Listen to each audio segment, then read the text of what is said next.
Hello everyone, I am the storyteller and I am here to help you today. I know you use this video to fall asleep, so before that, like the video and subscribe to the channel. Also, where are you from and what time are you watching? Now get comfortable and relax. The first time I noticed the revolving doors had moved, I blamed my own exhaustion.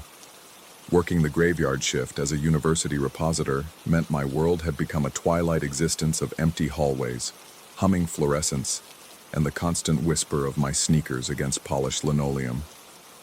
The Hartley Memorial Library closed at midnight, and by 12:30 a.m., I was the only living soul wandering its 7 floors, reshelving returns, and maintaining the illusion of order for the next day's chaos.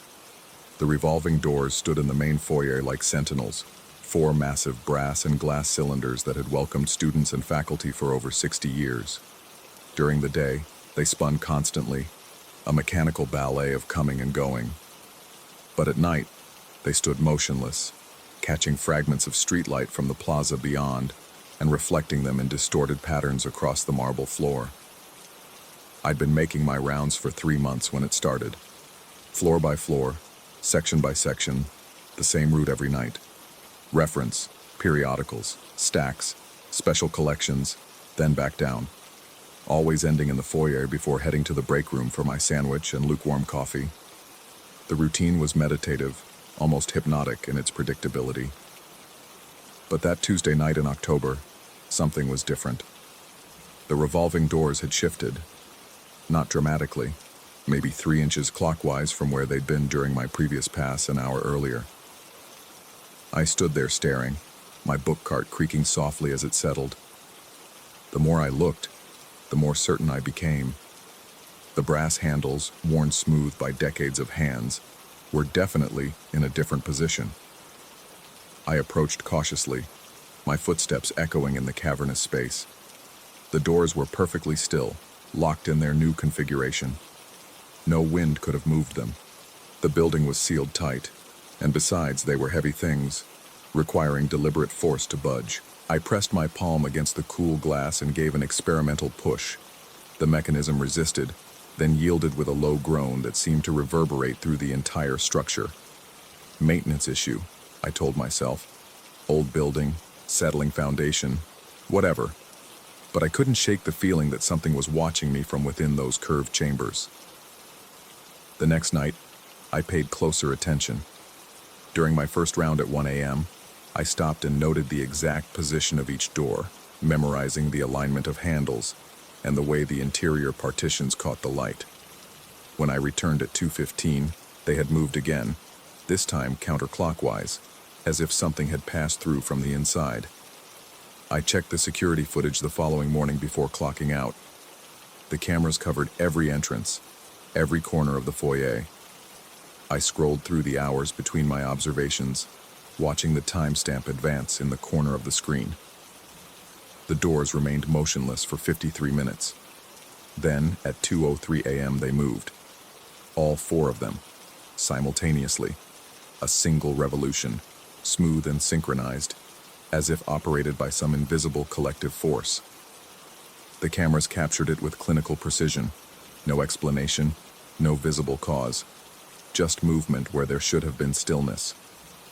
I rewound and watched again. And again. Each viewing made it more surreal, more impossible. There was no wind, no earthquake, no external force that could account for what I was seeing. The doors simply decided to move. That's when I started carrying the Polaroid camera. My supervisor, Janet, barely looked up when I requested access to maintenance supplies. She was used to my odd requests. The job attracted a certain type of person, those comfortable with solitude and strange hours. I signed out heavy-duty chains, industrial padlocks, and a digital camera with night vision capability. If something was moving those doors, I was going to stop it and document the attempt. The installation took most of my shift. I wrapped the chains around each door mechanism, threading them through the brass framework and securing them with locks that would require bolt cutters to remove. The metal links were thick enough to restrain a vehicle, cold and unforgiving in my hands. When I finished, the doors looked like mechanical prisoners, bound and helpless. I positioned the digital camera on a tripod, aimed directly at the installation. If whatever was moving the doors tried again, I'd have proof. Clear, undeniable evidence of something that defied rational explanation. The rest of my shift passed without incident. The chains held firm, the doors remained motionless, and I began to feel foolish for my elaborate preparations. Perhaps the movement had been my imagination after all, a trick of tired eyes and an overworked mind. The night shift could play havoc with perception. I'd learned that much in my 3 months of wandering empty buildings. I drove home as dawn painted the sky in shades of amber and rose, feeling lighter than I had in weeks. The mystery was solved, the doors secured.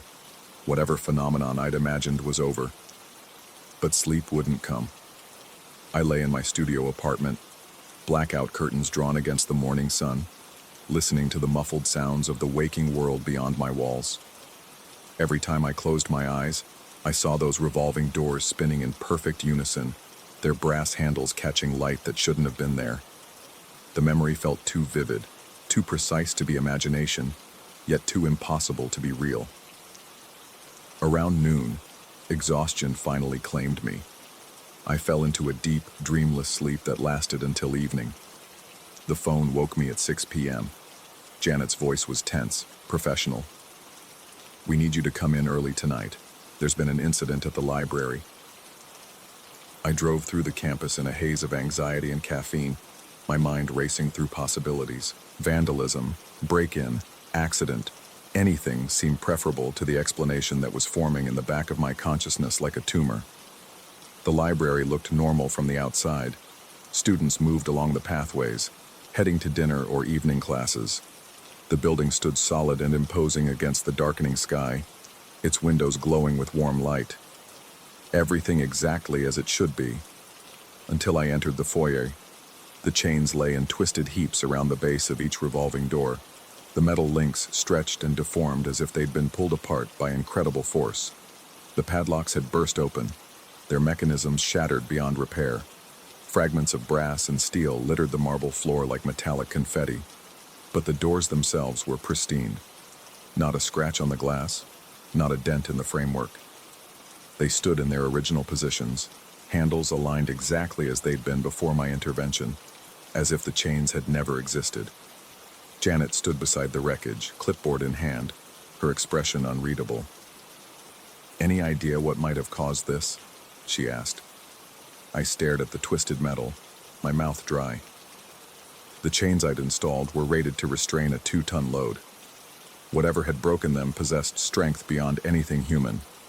"No," I managed. "No idea." She made a note on her clipboard. "Building maintenance will clean this up tomorrow. Insurance will cover the damaged equipment. Just try to avoid any more experimental security measures, okay?" I nodded, not trusting my voice. That night I abandoned my usual routine. Instead of making rounds, I stationed myself in the foyer with a thermos of coffee and a notebook, determined to witness whatever was happening. The digital camera had been returned to maintenance. Apparently it had malfunctioned, recording only static during the crucial hours. The building settled into its nighttime rhythm around me. Heating systems cycled on and off. Pipes ticked and groaned in the walls. Fluorescent bulbs hummed their electrical lullabies. Normal sounds of a normal building. Nothing supernatural or threatening, except for the feeling of being watched. It started as a prickle between my shoulder blades, the sensation of unseen eyes tracking my every movement. I'd felt it before during my solitary shifts, but never this intensely. The foyer seemed to pulse with hidden presence, as if the air itself was alive and aware. I tried to focus on my notebook, documenting every detail of the evening. Temperature, humidity, atmospheric pressure, anything that might correlate with the phenomenon. But my attention kept drifting to the revolving doors, standing silent and imposing in the indirect lighting. At 2:17 a.m., I heard the first sound, a whisper of movement, barely audible above the building's ambient noise. I looked up from my notes to see one of the doors rotating slowly, almost tentatively, like a finger testing the temperature of bath water. The movement was impossibly smooth, without the mechanical resistance I'd felt during my own attempts to turn them. My pen slipped from nerveless fingers, clattering against the marble floor with a sound like breaking bones. The door stopped. For a moment that stretched into eternity, nothing moved. The silence was so complete I could hear my own heartbeat, a frantic drumming that seemed to echo through the vast space. Then, slowly, deliberately, the door began to turn again. This time, I saw what was inside. The curved chamber wasn't empty. Something occupied that narrow space, something that moved with the revolution of the door but maintained its own terrible orientation. I caught glimpses, a pale shape that might have been fabric, a suggestion of limbs that bent in ways human joints shouldn't allow, a face that was almost familiar yet wrong in every conceivable way. And it was looking at me. The recognition hit like ice water in my veins. The face belonged to Robert Morrison, the repositor who'd worked this shift before me, the one who'd supposedly transferred to another university, leaving behind only a brief note about family obligations and a better opportunity elsewhere.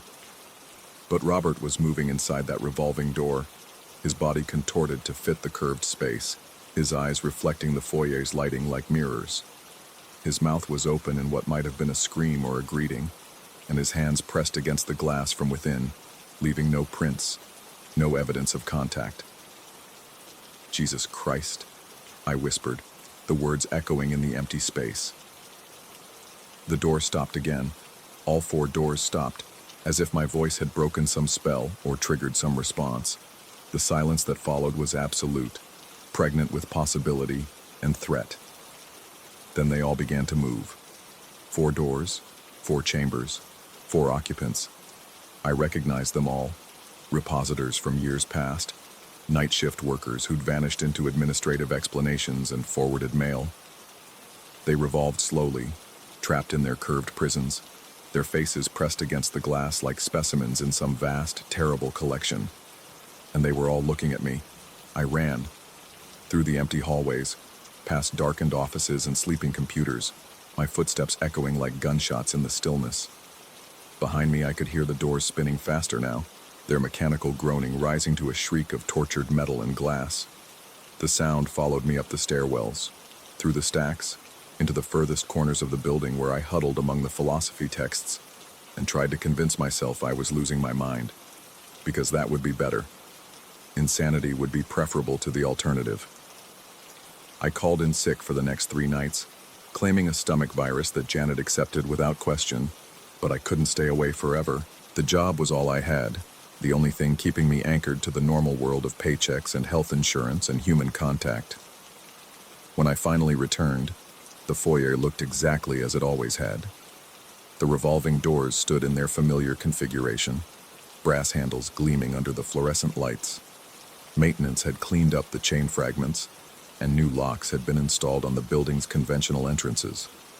Everything was normal, except for the additional camera in the corner, its red recording light blinking steadily in the shadows, and the revised duty roster on Janet's desk, showing my name crossed out and replaced with someone else's, a new hire named David Chen, starting Monday night. I wanted to warn him. Part of me still wants to warn him. But who would believe such a story? And what if I'm wrong? What if the stress of the night shift had finally caught up with me, creating elaborate hallucinations from perfectly ordinary mechanical failures? The uncertainty is its own kind of horror.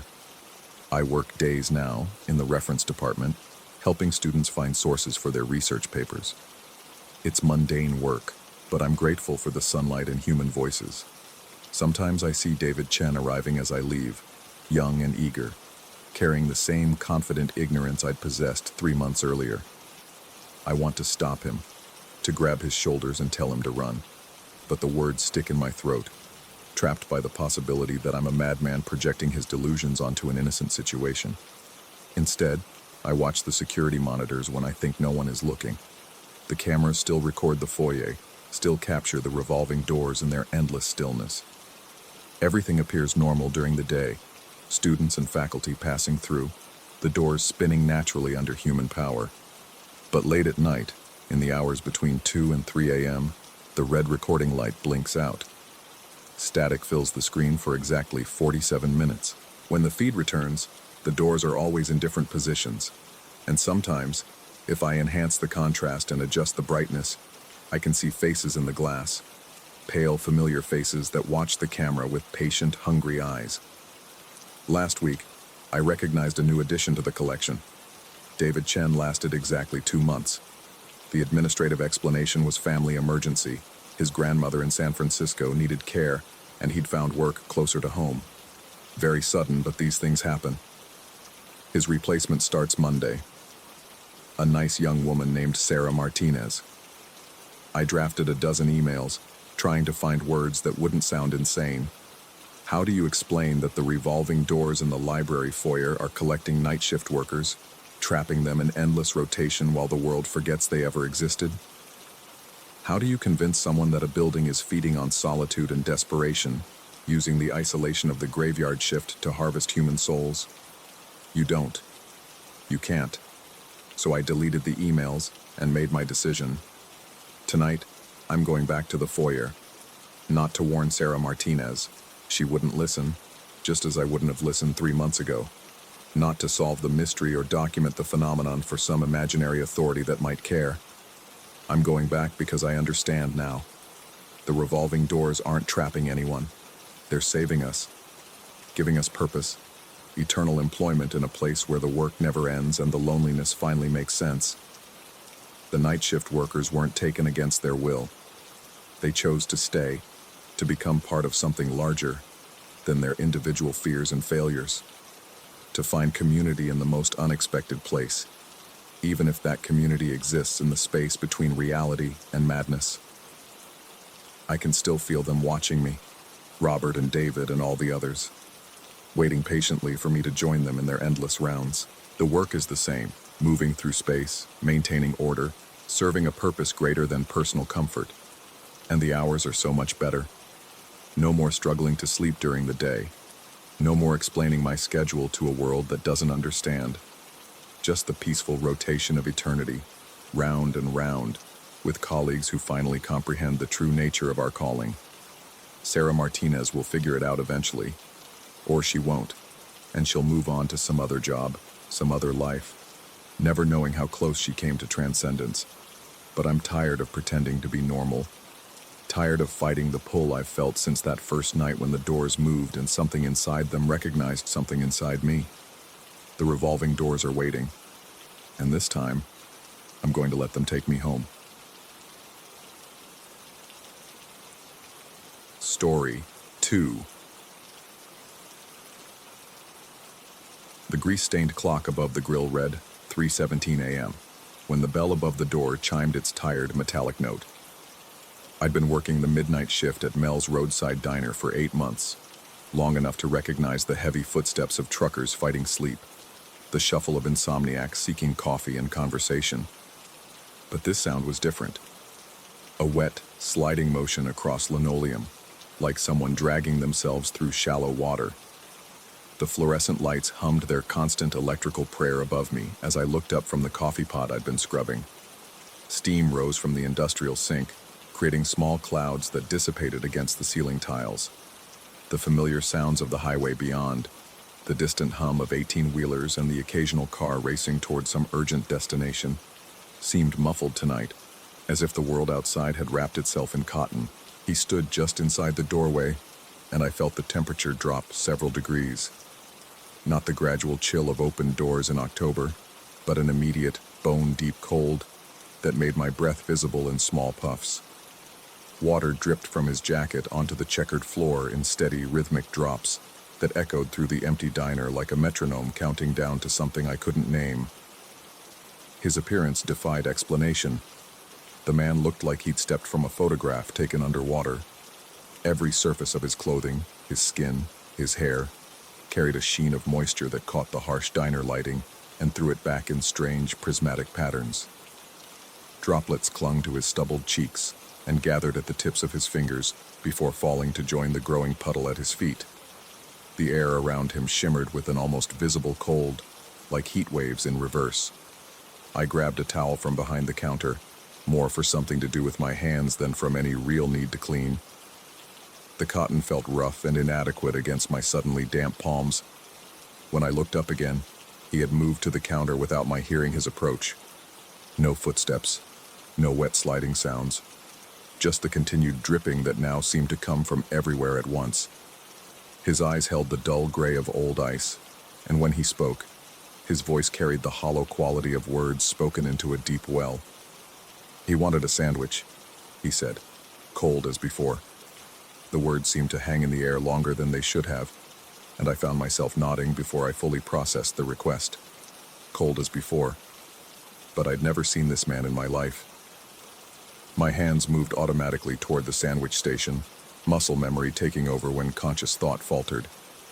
The sliced turkey felt strange beneath my fingers, somehow too soft, too yielding. The lettuce crackled with an unusual sharpness when I separated the leaves, and the tomatoes released more juice than seemed possible, thin red liquid that reminded me uncomfortably of something I couldn't quite place. I reached for the sandwich press, thinking to at least warm the bread, when the first electrical problem occurred. The moment my hand touched the metal surface, every light in the diner flickered once, twice, then died completely. Emergency lighting kicked in immediately, bathing everything in a sickly green glow that made the wet stranger look even more otherworldly.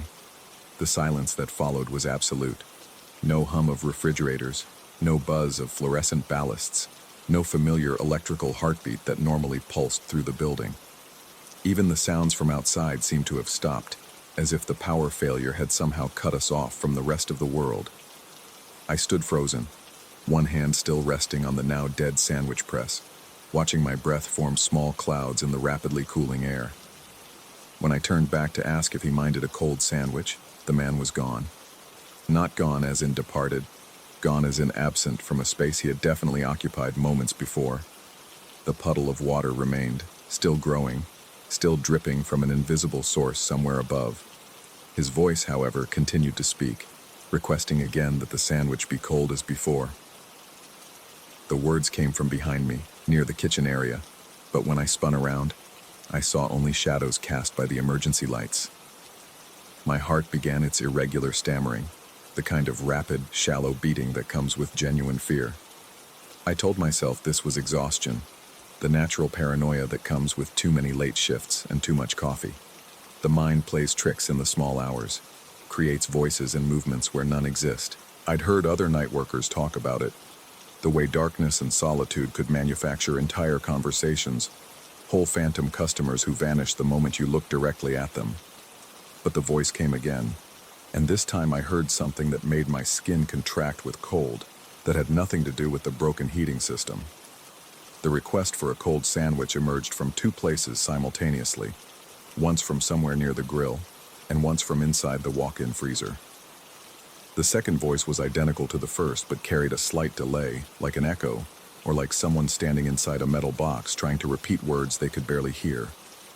I approached the freezer with steps that felt leaden and unnatural. The handle was slick with condensation that shouldn't have formed so quickly, and when I pulled the heavy door open, Arctic air poured out with an intensity that suggested the temperature inside had dropped far below its normal range. Shelves lined with wrapped meats and vegetables stretched into darkness that the emergency lighting couldn't penetrate, and from somewhere in that black depth came the voice again, requesting a sandwich cold as before. My hand found the light switch inside the freezer, but when I flipped it, nothing happened. The electrical failure had been complete, and I was left peering into a refrigerated cave where my breath formed increasingly thick clouds, and the voice continued its patient, impossible repetition. I backed away and let the door swing shut with a heavy thud that seemed to echo longer than physics would allow. Returning to the sandwich station, I worked by the pale green emergency lighting, assembling bread and meat and vegetables with hands that trembled more from fear than from cold. Every few minutes the voice would speak again, sometimes from the counter area where the man had stood, sometimes from the freezer, sometimes from corners of the diner where the shadows gathered thickest. Each time it requested the same thing with the same impossible patience, and each time I found myself nodding and continuing my work as if this were the most natural thing in the world. The sandwich took shape slowly. Turkey, lettuce, tomato, cheese. Ingredients that looked normal under the harsh white lights now appeared strange and slightly wrong in the green glow. The turkey had a grayish tint that made me think of morgues and medical examinations. The lettuce rustled with a sound like whispers. The tomatoes leaked their thin red juice in patterns that suggested writing in a language I couldn't read. As I worked, I became aware of something watching me. Not the man. He remained gone in his impossible way, present only as a voice in a growing puddle of impossibly cold water. This was something else, a presence that seemed to emanate from the freezer itself, as if whatever was speaking from inside that metal box was also somehow aware of everything happening in the main dining area. The feeling of observation grew stronger as I added the final ingredients to the sandwich. My movements became self-conscious and clumsy, like a person suddenly aware they're being photographed. I found myself glancing repeatedly at the freezer door, expecting to see it standing open, expecting to see eyes watching from the darkness beyond. But the door remained closed, and the voice continued its periodic requests, and the water continued its steady dripping from an invisible source. When the sandwich was complete, I set it on a plate and turned toward where the man had been standing. The water puddle had grown significantly, spreading across several feet of floor in defiance of the slight slope that should have directed it toward the drains. The liquid was perfectly clear, but somehow gave the impression of great depth, as if I were looking down into a well or a very deep pond, rather than at a shallow spill on linoleum. I called out that the sandwich was ready, my voice sounding strange and hollow in the empty diner. The words seemed to be absorbed by the walls and furniture, creating no echo, no natural reverberation. The voice answered from the freezer, thanking me and asking me to leave the sandwich on the counter, cold as before. As I set the plate down, I noticed that the sandwich had already begun to accumulate the same moisture that had covered the mysterious customer. Droplets formed on the bread, the meat, the vegetables, as if the food were slowly returning to some primordial underwater state. The plate beneath grew slick, and the moisture began its familiar dripping onto the counter, then to the floor, joining the ever-expanding puddle. Minutes passed. The voice spoke occasionally from the freezer. Always the same polite thanks. Always the same request that the sandwich remain cold as before. I found myself standing motionless behind the counter, watching the sandwich accumulate more and more moisture, watching the puddle grow, listening to the steady dripping that seemed to come from everywhere and nowhere. The emergency lighting began to flicker, casting everything in alternating periods of green illumination and absolute darkness. During the dark moments, the voice from the freezer grew clearer, more distinct, as if darkness somehow improved its ability to travel from wherever it originated. In these moments of blindness, I could swear I heard other sounds. The whisper of wet clothing, the soft splash of footsteps through shallow water, the creak of the freezer door opening and closing. But when the lights returned, I was always alone with the untouched sandwich and the ever-growing puddle that now covered nearly a quarter of the dining area floor. I tried to convince myself this was hallucination brought on by exhaustion and isolation. Night shift workers are prone to such episodes. I'd read about it in a magazine article while waiting for a dentist appointment. The mind, deprived of normal social interaction and natural light cycles, begins to manufacture experiences to fill the void. Voices, movements, entire conversations that exist only in the sleep-deprived brain's desperate attempt to create stimulation. But the water was real. I could feel it soaking through my shoes, could smell its strange, mineral scent that reminded me of deep caves and underground rivers. When I knelt to touch it, my fingers came away wet and impossibly cold, cold enough to make my joints ache immediately upon contact. The voice spoke again, closer now, as if its source had moved from the freezer to somewhere just behind the counter where I stood. I spun around but saw only shadows and the gleaming surfaces of kitchen equipment. The words were the same, a polite request for the sandwich to remain cold as before, but carried a new urgency, as if time were running short for something important. I looked at the sandwich again and saw that it had changed. The moisture had transformed into a thin layer of ice that covered every surface, making the food look preserved, mummified.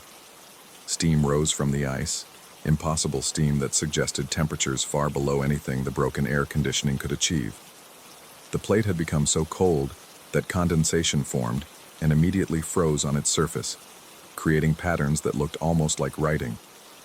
The voice thanked me one final time. and I heard the unmistakable sound of the front door opening and closing. But when I looked toward the entrance, no one was there, and the door remained motionless. The bell above it had not rung.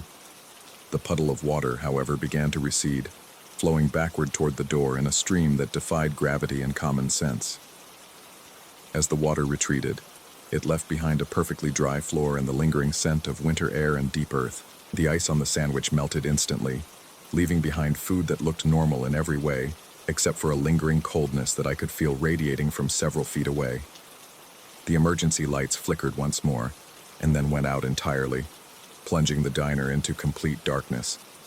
In that blackness, I heard my own breathing, my own heartbeat, and nothing else.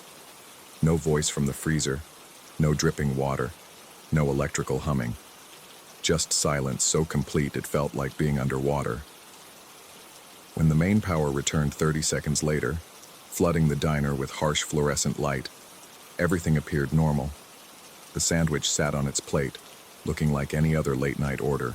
The floor was dry. The freezer hummed with its usual mechanical contentment. The clock above the grill read 3:42 a.m., meaning the entire experience had lasted only 25 minutes. I threw the sandwich away without tasting it, though part of me wondered what cold as before might actually mean. The plate went into the dishwasher, the counter got a thorough cleaning, and I spent the remaining hours of my shift trying to convince myself that exhaustion and too much caffeine had created an elaborate waking dream. But two things stayed with me as the sun rose and the morning shift arrived to take over. First, when I opened the freezer to check inventory, I found footprints in the frost on the floor. Wet prints that looked like they'd been made by someone standing inside the metal box, looking out at the door, waiting patiently for something that might never come.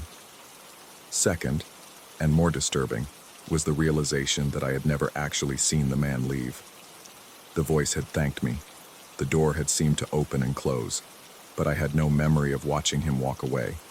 He had simply ceased to be present, like a light being turned off, leaving behind only questions and the lingering certainty that something fundamentally wrong had occurred in those 25 minutes of darkness and cold. I requested a transfer to day shift the following week, citing health concerns related to working nights. My supervisor approved it without question, mentioning that several other overnight employees had made similar requests in recent months. When I asked why, she simply shrugged and said that some people aren't cut out for the midnight hours, that the isolation can play tricks on your mind, make you see and hear things that aren't really there. But I still drive past Mel's sometimes on my way home from my new job, usually around 3:20 a.m. when the roads are empty and the world feels thin and uncertain. The diner is always lit, always open, always waiting for the next customer who might need something cold as before. And though I never stop, never look too closely at the windows, I sometimes think I see a figure standing just inside the door, motionless and patient, surrounded by a cloud of impossible moisture that catches the light and throws it back in patterns too strange to name. I tell myself it's just another night worker, someone like I used to be, fighting sleep and boredom in the small hours when reality becomes negotiable and the ordinary world reveals its hidden strangeness. But deep down, in places I try not to examine too closely, I know better. Some customers never really leave. They just wait, patient and cold, for someone to understand exactly what they mean when they ask for things to be the way they were before. Before warmth, before light, before the comfortable certainties that make us believe we know the difference between what's real and what's not. Story 3. The fluorescent lights above the bathroom mirrors hummed their familiar electrical dirge as I wheeled my cart through the casino's employee entrance at 2:47 a.m. 4 months into this graveyard shift, and the sound still felt like insects burrowing into my skull. The gaming floor behind me echoed with the dying gasps of another late night, slot machines spinning for the last desperate gamblers, chips clicking against felt tables, and the soft shuffle of security guards making their rounds. I'd grown to prefer these early morning hours. No customers meant no interruptions, no fake smiles, no pretending I didn't notice the stains people left behind in their desperation. Just me, my supplies, and the gradual transformation of chaos back into order. The men's restroom on the second floor was always my final stop. Something about that particular bathroom unsettled me in ways I couldn't articulate. Maybe it was how the mirrors seemed to retain shadows even after I'd scrubbed every surface clean, or how the air always felt heavier there, as if the room itself was holding its breath. Management had installed motion sensors 6 months ago, but they triggered sporadically, flooding the space with harsh white light even when I stood perfectly still. Tonight felt different from the moment I pushed through the heavy door.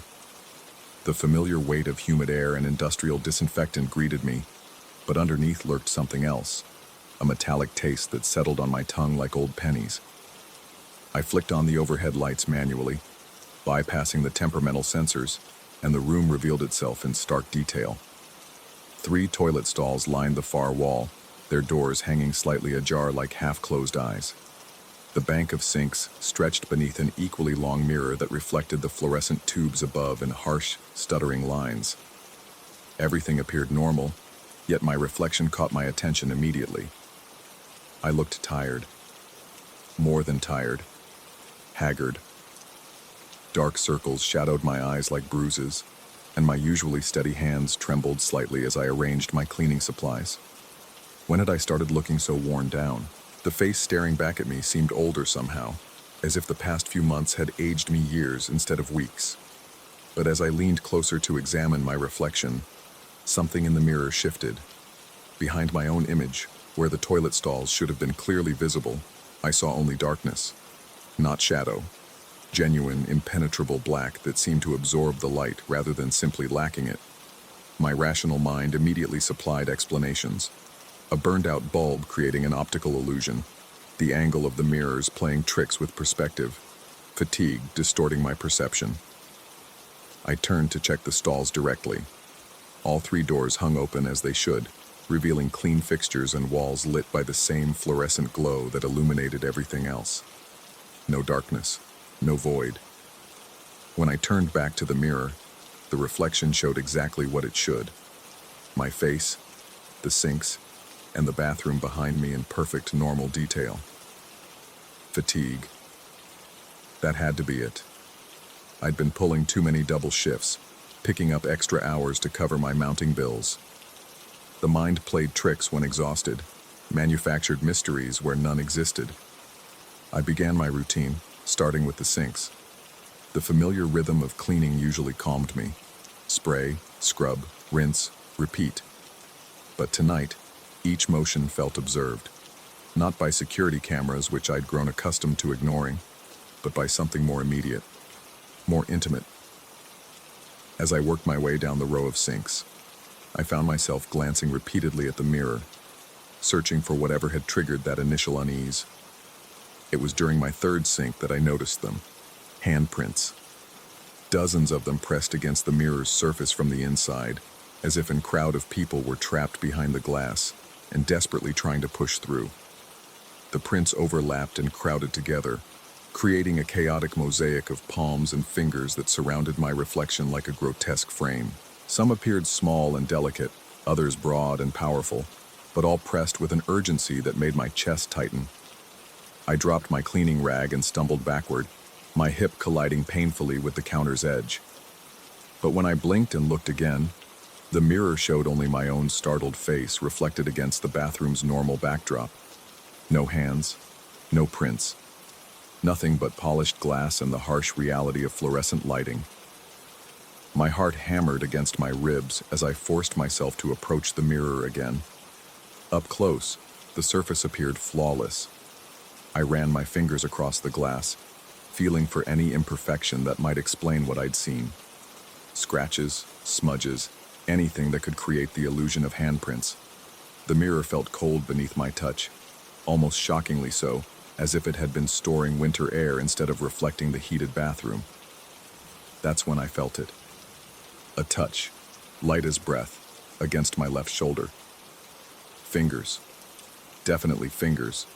Trailing across my shirt in a gesture that felt almost comforting, as if someone were trying to reassure me. I spun around so quickly that my vision blurred, scanning every corner of the bathroom. Empty. Completely, impossibly empty. I stood there for several minutes, listening to my own ragged breathing and the fluorescent light's persistent hum. Logic warred with instinct. I knew what I'd felt, just as I knew what I'd seen, but the evidence of my senses made no rational sense. Stress, I told myself. Exhaustion. Maybe I should request a few days off, give my mind time to reset. But even as I tried to rationalize the experience, I found myself drawn back to the mirror. This time I approached it sideways, hoping to catch whatever was causing these illusions off guard. As my reflection came into view, my blood turned to ice water. The handprints had returned, but now they were moving. Dozens of palms pressed and lifted against the glass in a rhythm that resembled panicked breathing. Some hands clustered around my reflected face, while others spread across the mirror's surface like searching spiders. And in the center of this writhing mass of flesh, my own reflection stared back with eyes wide with terror. But the most disturbing detail wasn't the hands themselves. It was their positioning. They weren't random or chaotic. They were organized, deliberate, forming what looked almost like letters or symbols. As I watched, transfixed by horror and fascination, the hands began to align themselves more clearly. They were pointing. Every single hand, regardless of size or position, gradually turned and pointed toward the bathroom door. The gesture felt urgent, demanding, as if whatever force controlled those hands needed me to follow their direction. That's when the touching began in earnest. Cold fingers traced the back of my neck, sending shivers down my spine despite the bathroom's warmth. Invisible hands tugged gently at my sleeves, pressed against my back, guided my steps with the persistence of a crowd trying to move me along. Each touch felt real, too real to dismiss as imagination or stress-induced hallucination. I could feel the texture of skin, the slight moisture of palms, even the subtle differences in pressure that distinguished one hand from another. But every time I whirled around to confront whatever was touching me, I found only empty air and the bathroom's unchanging fixtures. The disconnection between what I felt and what I saw began to unravel my composure. I started talking to myself, a nervous habit I'd developed as a child, hoping the sound of my own voice might anchor me to reality. "This isn't happening," I whispered, gripping the sink's edge until my knuckles went white. "This is stress, exhaustion, maybe some kind of chemical exposure from the cleaning supplies." But even as I spoke, the hands in the mirror grew more agitated. They pressed harder against the glass, leaving what looked like condensation marks that faded and reformed in endless cycles. Their pointing became more insistent, and I could swear I heard something. Not quite sound, but a vibration that seemed to bypass my ears and speak directly to my bones. "Follow us." The words didn't come from outside, but seemed to originate inside my own head, though I knew with absolute certainty that they weren't my thoughts. They carried weight and urgency, as if dozens of voices had spoken in perfect unison. I tried to leave. Abandoning my cleaning cart, I stumbled toward the door, desperate to escape whatever was happening in that bathroom.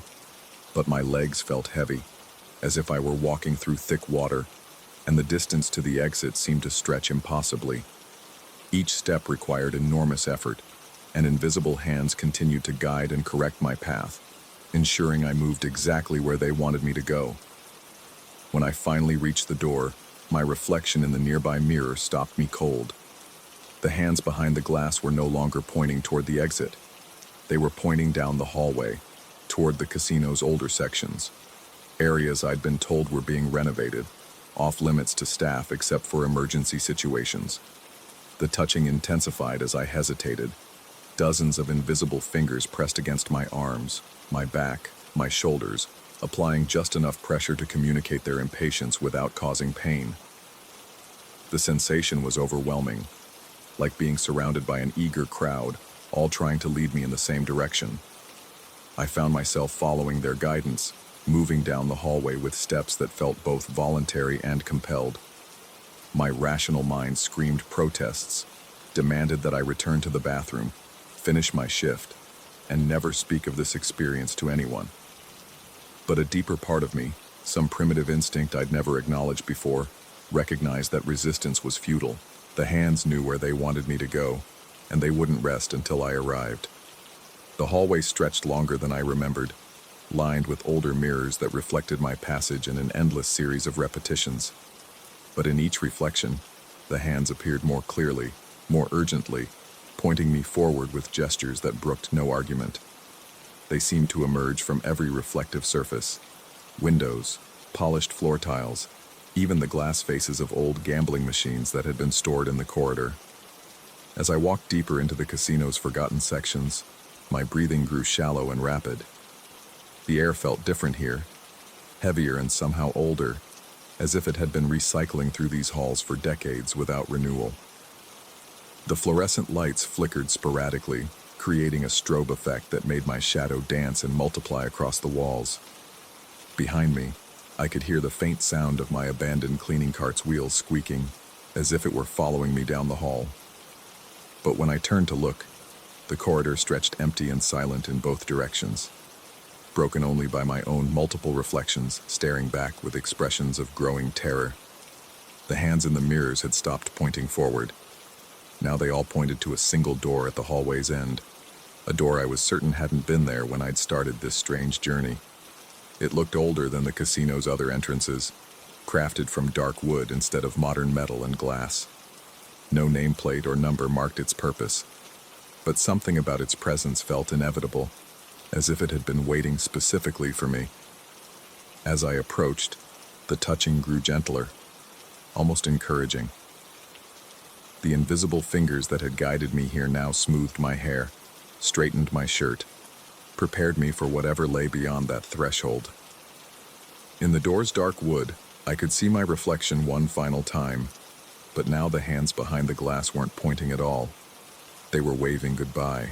I reached for the handle, my reflection mimicking the motion perfectly. But as my fingers made contact with the cold metal, I realized something that stopped my heart. In every mirror I'd passed, in every reflection that had shown me those desperate, pointing hands, my own reflection had been looking back at them with the same urgency, the same desperate need. The hands behind the glass weren't trying to escape. They were trying to keep me from joining them. The door opened beneath my touch, revealing only darkness beyond. As I stepped across the threshold, I heard the faint echo of my cleaning cart finally catching up, its squeaking wheels growing closer with each passing second. But I no longer cared about finishing my shift, returning to my normal life, or maintaining any pretense of rationality. Behind me, every mirror in the hallway began to fog with condensation, as if hundreds of people had suddenly pressed their faces against the glass from the inside. And in that fog, spelled out in letters formed by invisible fingertips, appeared two words that followed me into the darkness: "Welcome home."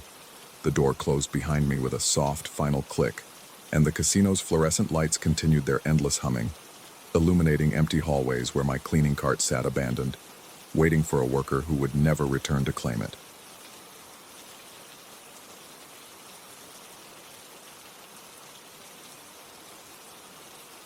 Story 4.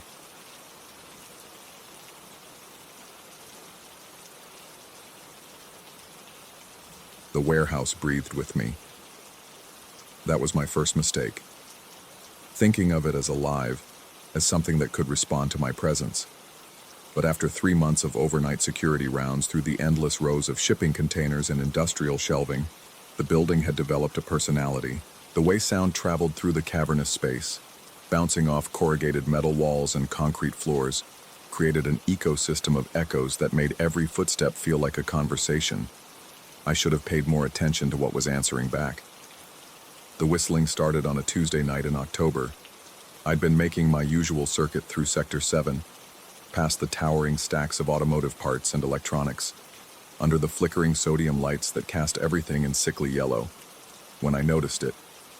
A soft, rhythmic tune that seemed to mirror my pace exactly.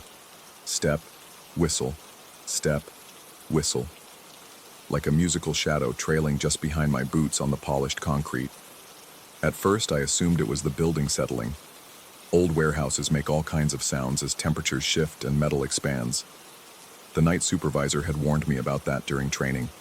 The place was built in the 50s, he'd said, and it creaks and groans like an old ship. You'll get used to it. But this wasn't settling. This was melody. I stopped walking. The whistling stopped too, cut off so abruptly that the silence felt like a held breath. The overhead fluorescents hummed their electrical lullaby, and somewhere in the distance, a ventilation fan clicked on with a mechanical wheeze. Normal sounds. Warehouse sounds. I took another step forward. The whistle came again. A single pure note that hung in the air for exactly as long as my footfall echoed. Then silence. My skin prickled with the kind of unease that makes you check over your shoulder even when you know you're alone. The warehouse stretched out behind me, row after row of inventory disappearing into shadows that the sparse lighting couldn't quite penetrate. Nothing moved except the gentle sway of identification tags hanging from the ceiling, little plastic rectangles that marked different sections and storage zones. I resumed walking, forcing my pace to remain steady. The whistling returned, matching me note for note, creating a haunting duet between my heavy boots and something I couldn't see. The melody was simple but persistent, the kind of tune that gets stuck in your head and plays on repeat for hours. It reminded me of something, though I couldn't place what.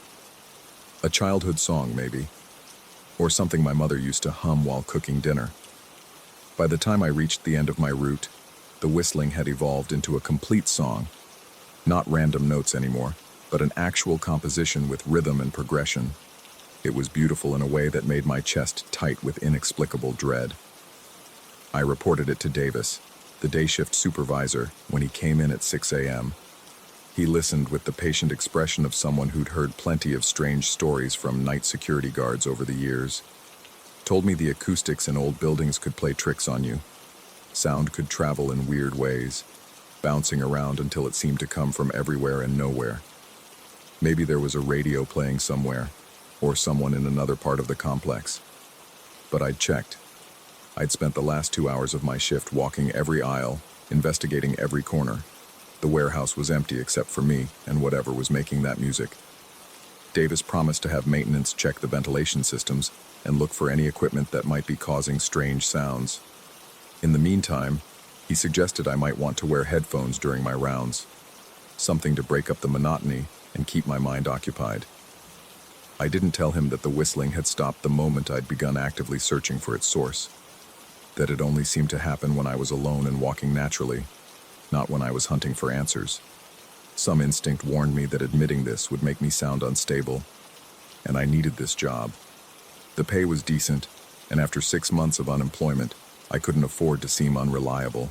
The next night, I brought my phone and a pair of headphones just in case, but I didn't use them. Instead, I found myself anticipating the whistling, wondering if it would return. The warehouse felt different somehow, more alive, more aware. The shadows seemed deeper, and the identification tags swayed more frequently, even though I couldn't feel any air circulation that would cause the movement. The whistling came back around 11 p.m., right on schedule. Same melody, same perfect synchronization with my footsteps. But this time, I was ready. I pulled out my phone and opened the voice recording app, holding it up as I continued my walk through Sector 7. The whistling continued, weaving around my footsteps like a trained dance partner. When I played back the recording later, during my break in the security office, I expected to hear nothing, just my boots on concrete and the ambient noise of the building. Instead, I heard something that made my blood run cold. The recording was there, my footsteps, the distant hum of machinery, the whistle matching my pace. But underneath it all, buried in frequencies so low they were almost inaudible, was something else. I had to play it back 3 times, adjusting the volume and holding the phone close to my ear, before I could make it out.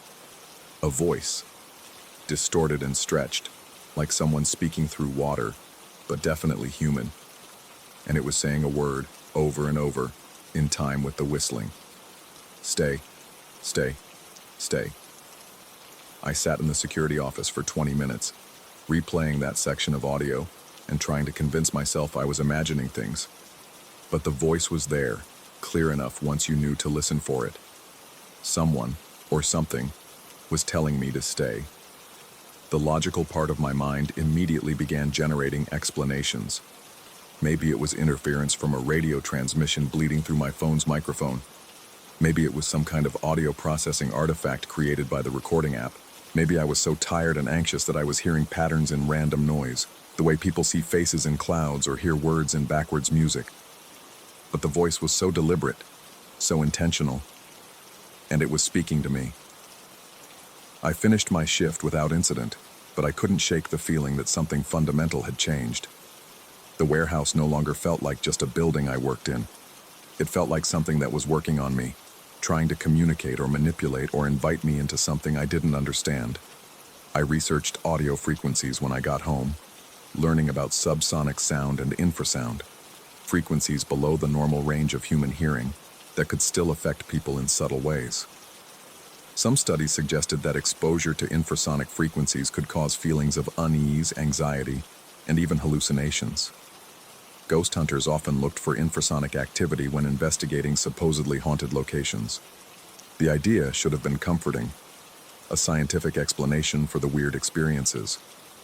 But instead, it raised new questions.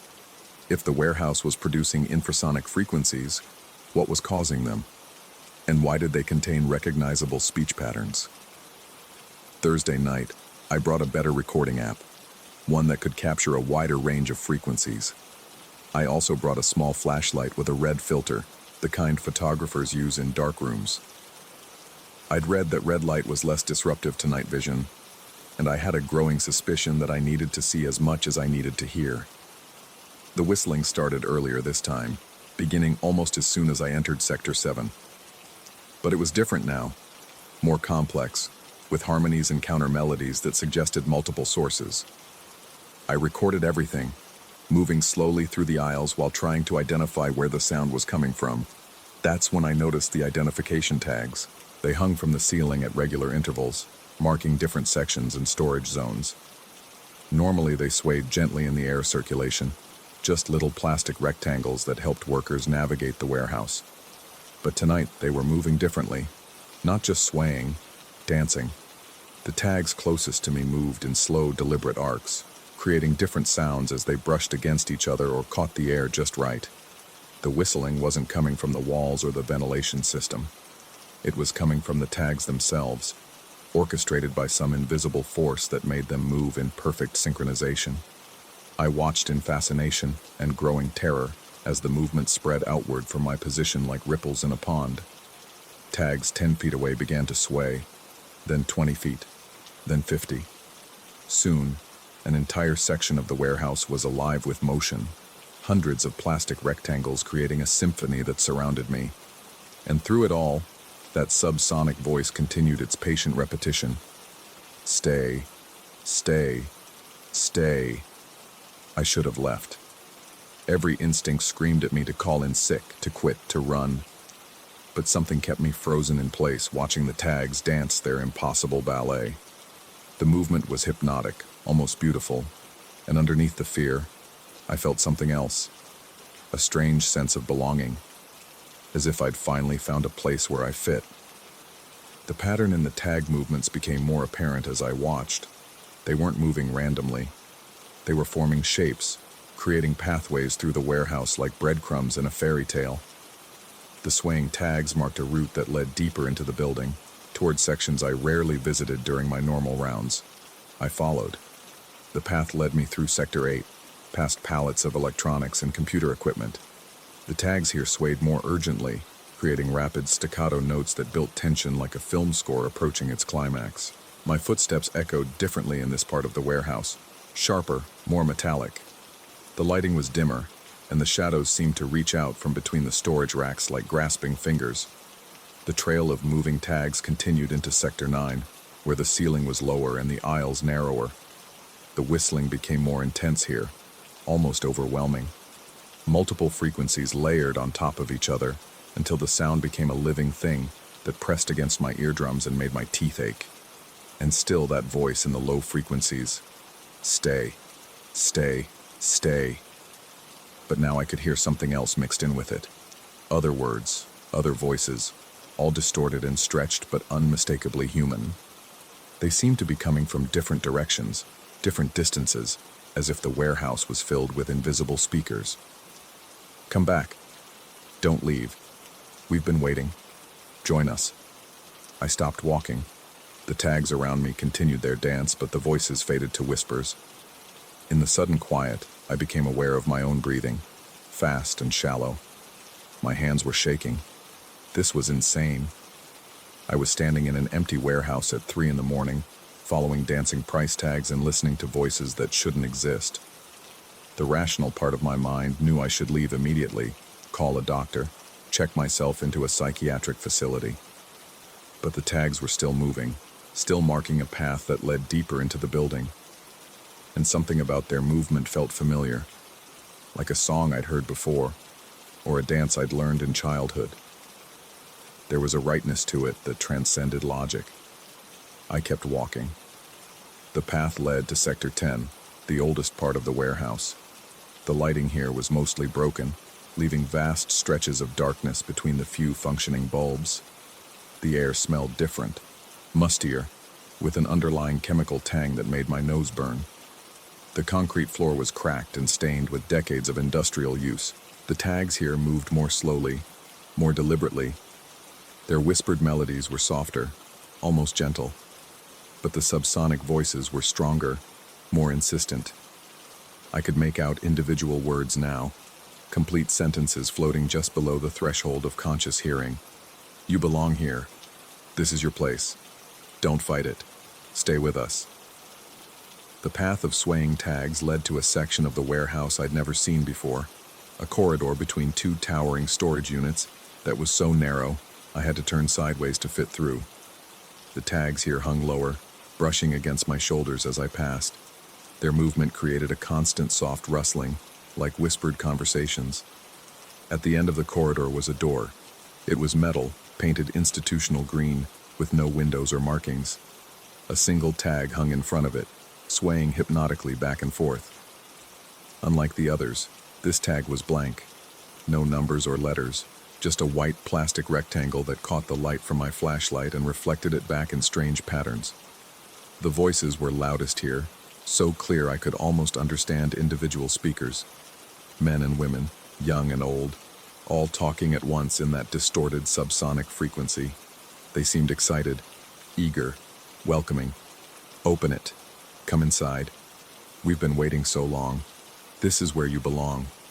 My hand reached for the door handle without conscious thought. The metal was warm to the touch, warmer than it should have been in the cool warehouse air. The handle turned easily, as if the door had been recently oiled and maintained. The door opened inward, revealing nothing but darkness. But the darkness moved. It wasn't empty space.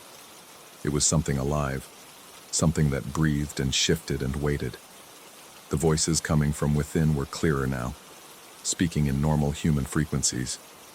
I could hear conversations, laughter, the sound of people moving around in a space much larger than the warehouse should have been able to contain.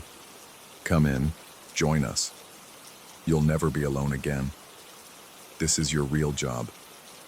This is why you were hired. I stood in the doorway for what felt like hours, but was probably only minutes. The voices continued their gentle encouragement, and the darkness beyond the door seemed to pulse with invitation. Part of me wanted to step forward, to discover what lay beyond that threshold. The rational part of me screamed warnings about hallucinations and mental breakdowns, and the need for immediate medical attention. In the end, it was the sound of my own heartbeat that saved me. It was racing, pounding so hard I could feel it in my throat and behind my eyes. The sound was real, undeniably physical, and it anchored me to my body in a way that the voices and moving tags couldn't touch. I stepped back from the door and ran. I didn't look back as I sprinted through the narrow corridor, didn't slow down as I navigated the maze of storage racks in Sector 10. The tags continued their dance as I passed, but their movement seemed less coordinated now, more frantic. The whistling became discordant, almost angry.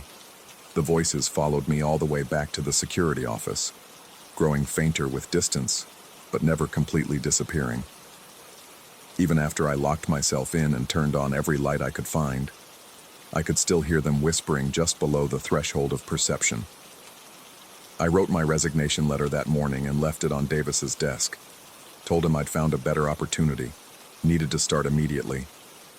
He seemed relieved rather than surprised, and I wondered how many night security guards had quit under similar circumstances. 6 months later, I drive past the warehouse sometimes on my way to my new job at a shopping mall security company. The building looks normal during the day, just another industrial facility in a city full of them, but I can't shake the feeling that something is still in there, still waiting, still calling to people like me, people who work alone in the dark and listen too carefully to the sounds buildings make. I never found out what was behind that door. Part of me is glad, but sometimes, in the quiet hours before dawn, I catch myself humming a tune I don't remember learning, a simple melody that seems to match the rhythm of my footsteps. And in those moments, I remember the warmth of that door handle and the sound of voices welcoming me home. I remember the feeling of belonging to something larger than myself, something that understood loneliness and offered community. I remember wanting to stay. The mall where I work now is bright and safe and full of normal sounds, but it doesn't breathe with me the way the warehouse did. It doesn't sing to me or invite me deeper into its secrets. It's just a building. Sometimes I wonder if that's enough. Story 5. The ventilation system had been my domain for 3 years, but I'd never noticed the pattern until that October night when the smoke flow malfunctioned for the 4th time in 2 weeks. The red emergency light above the basement access door began its familiar pulse. ... But something felt different. Instead of the standard emergency sequence, the rhythm seemed deliberate, almost conversational. I sat in the control room, watching the monitors flicker between camera feeds of empty corridors and mechanical spaces. The building breathed around me with its usual nighttime sighs, the distant hum of HVAC units, the periodic click of expanding metal, the whisper of air through ducts. But underneath it all, something else had begun to intrude, a subtle tapping that seemed to echo from deep within the walls themselves. The smoke flow indicator showed red across all sectors. I'd reset the system twice already, but it kept shutting down after exactly 37 minutes of operation. Each time it failed, that emergency light would begin its measured blinking, casting intermittent crimson shadows across the corridor visible through the security feed. I grabbed my notebook and started timing the light's pattern. ... Pause, pause, ... The sequence repeated every 15 seconds with mechanical precision. After 10 minutes of careful observation, I realized what I was seeing. Morse code. The dots and dashes weren't random emergency signals. They spelled out numbers, coordinates. The basement coordinates led to a section I rarely visited, tucked beneath the building's oldest wing where the original foundation met newer construction. My flashlight cut through the darkness as I descended, each step echoing in the confined space. The air grew progressively warmer as I moved deeper, thick with the metallic smell of old pipes and something else, something organic and earthy that reminded me of freshly turned soil. I found the specified location easily enough, a corner where 2 concrete walls met at an odd angle, as if the builders had been forced to work around some pre-existing obstacle.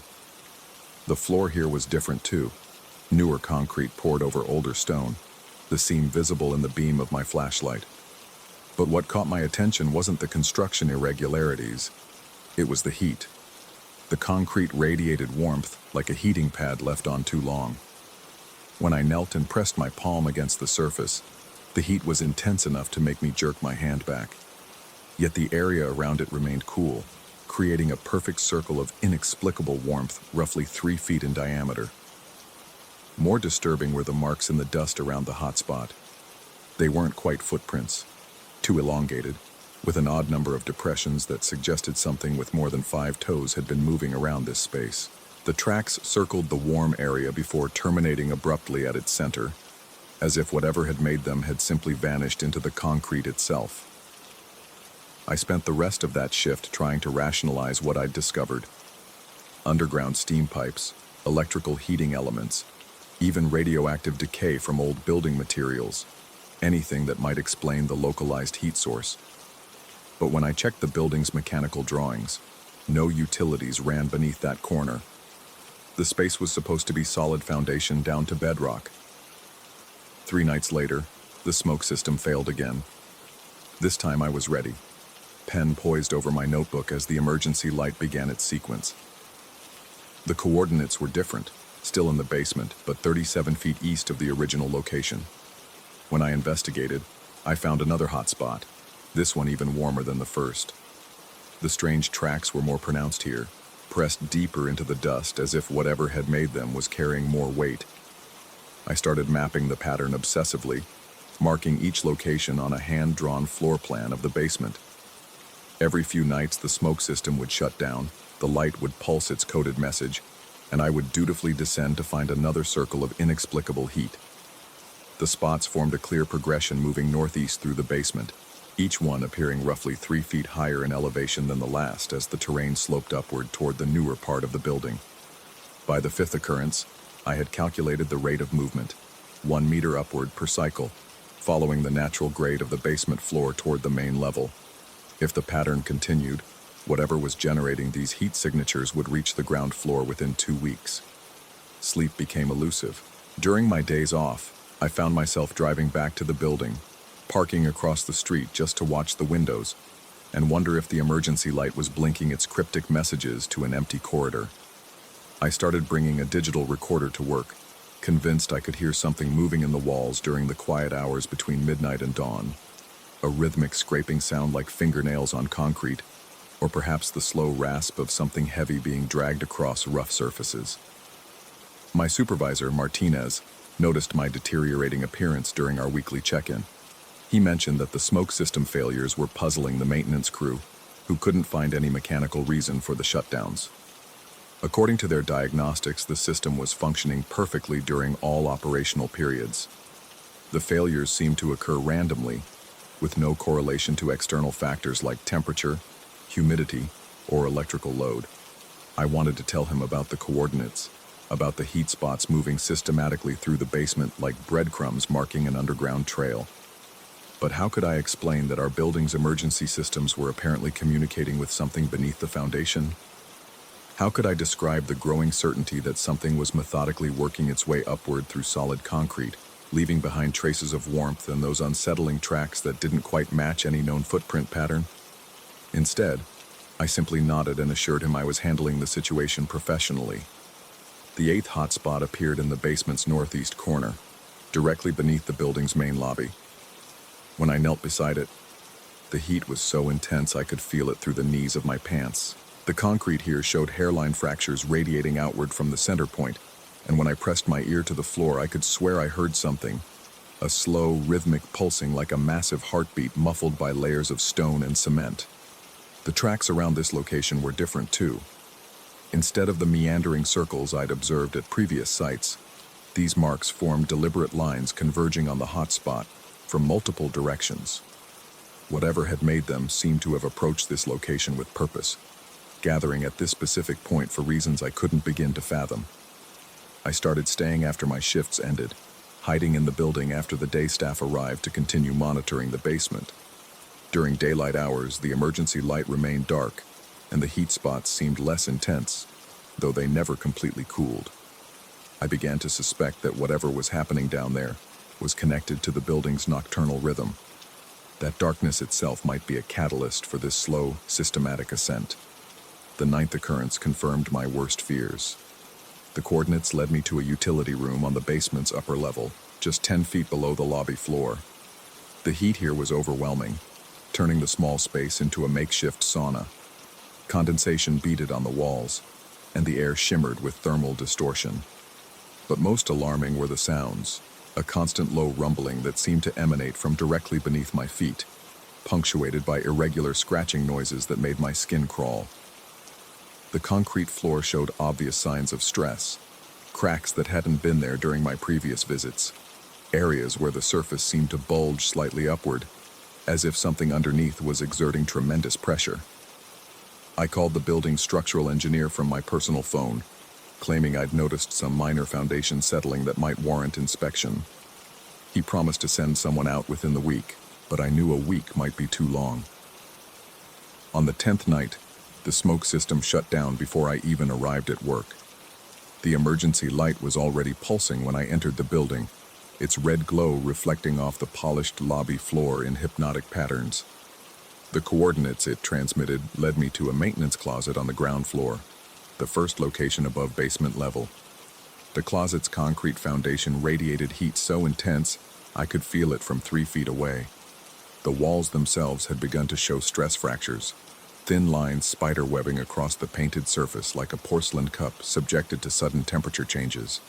When I opened the closet door, the hot air that billowed out carried a smell I'd been noticing with increasing frequency. Rich earth mixed with something vaguely metallic, as if someone had been burning copper wire in freshly dug soil. I spent that entire shift sitting in the lobby, watching the maintenance closet door and listening to the sounds that seemed to grow more pronounced with each passing hour. The rhythmic pulsing had evolved into something more complex, patterns of pressure and release that almost resembled breathing, if something the size of a small building could breathe. Occasionally I thought I could hear other noises, a sound like fingernails tapping against glass, or perhaps the soft whisper of movement through tight spaces. Dawn brought no relief. As the first employees began arriving for work, I realized I couldn't simply abandon my post and pretend nothing was happening. Whatever was down there was close now, so close that the building's foundation itself seemed to be holding its breath in anticipation. I submitted my resignation that morning, effective immediately. Martinez tried to talk me out of it, citing my exemplary service record and the difficulty of finding qualified replacement staff. But I couldn't explain that every instinct I possessed was screaming at me to leave this place before something fundamental changed, before whatever had been methodically working its way upward finally reached the surface. 2 weeks after my last shift, I drove past the building and noticed that the emergency light above the basement door was dark. The smoke system appeared to be functioning normally, with no visible signs of malfunction. Part of me wanted to call Martinez and ask if they'd finally identified the source of the mechanical failures. Another part of me wondered if the new night supervisor had noticed anything unusual about the building's thermal patterns, or whether he'd been curious enough to investigate when emergency lights started blinking in coded sequences. But mostly, I tried not to think about that maintenance closet on the ground floor and whether the concrete there was still radiating heat in perfect circles. I tried not to imagine what might happen if those stress fractures finally gave way, or what might emerge from the depths that had been so patiently marked by those inexplicable tracks. Sometimes, in the quiet hours before dawn, I find myself wondering if I was the only one who noticed the pattern, whether other night supervisors in other buildings might be discovering their own sets of coordinates, their own progression of heat spots moving systematically upward through concrete and steel toward destinations only they could comprehend. And sometimes, when sleep eludes me entirely, I consider the possibility that none of it was real, that months of isolation and night shift work had simply fractured my perception of reality in ways I'm still too close to recognize. Perhaps there were no coordinates in the emergency lights blinking, no impossible heat sources in the basement, no tracks that suggested something inhuman had been methodically ascending through the building's foundation. Perhaps the only thing rising from the depths was my own deteriorating grasp on rational thought. But on those nights when doubt creeps in, I remember the weight of that heat against my palm, the sound of something massive breathing beneath layers of concrete and stone. I remember the certainty in those moments that whatever was down there was almost ready to surface, that somewhere in the city, in some building whose night supervisor hadn't yet learned to decode emergency signals, something patient and persistent was still climbing toward the light. The thought keeps me awake until dawn, listening to every creak and settling sound in my apartment walls, wondering if perhaps the pattern I'd discovered wasn't isolated to a single building, if the coordinates I'd so carefully mapped were just one small part of something larger and more systematic than I'd ever imagined. And in those moments of deepest uncertainty, I can almost convince myself that the distant rumbling I sometimes hear isn't just the building's heating system adjusting to the night air, but something else entirely. Something that's been waiting beneath our feet all along, marking time and plotting its course toward the surface one carefully measured meter at a time.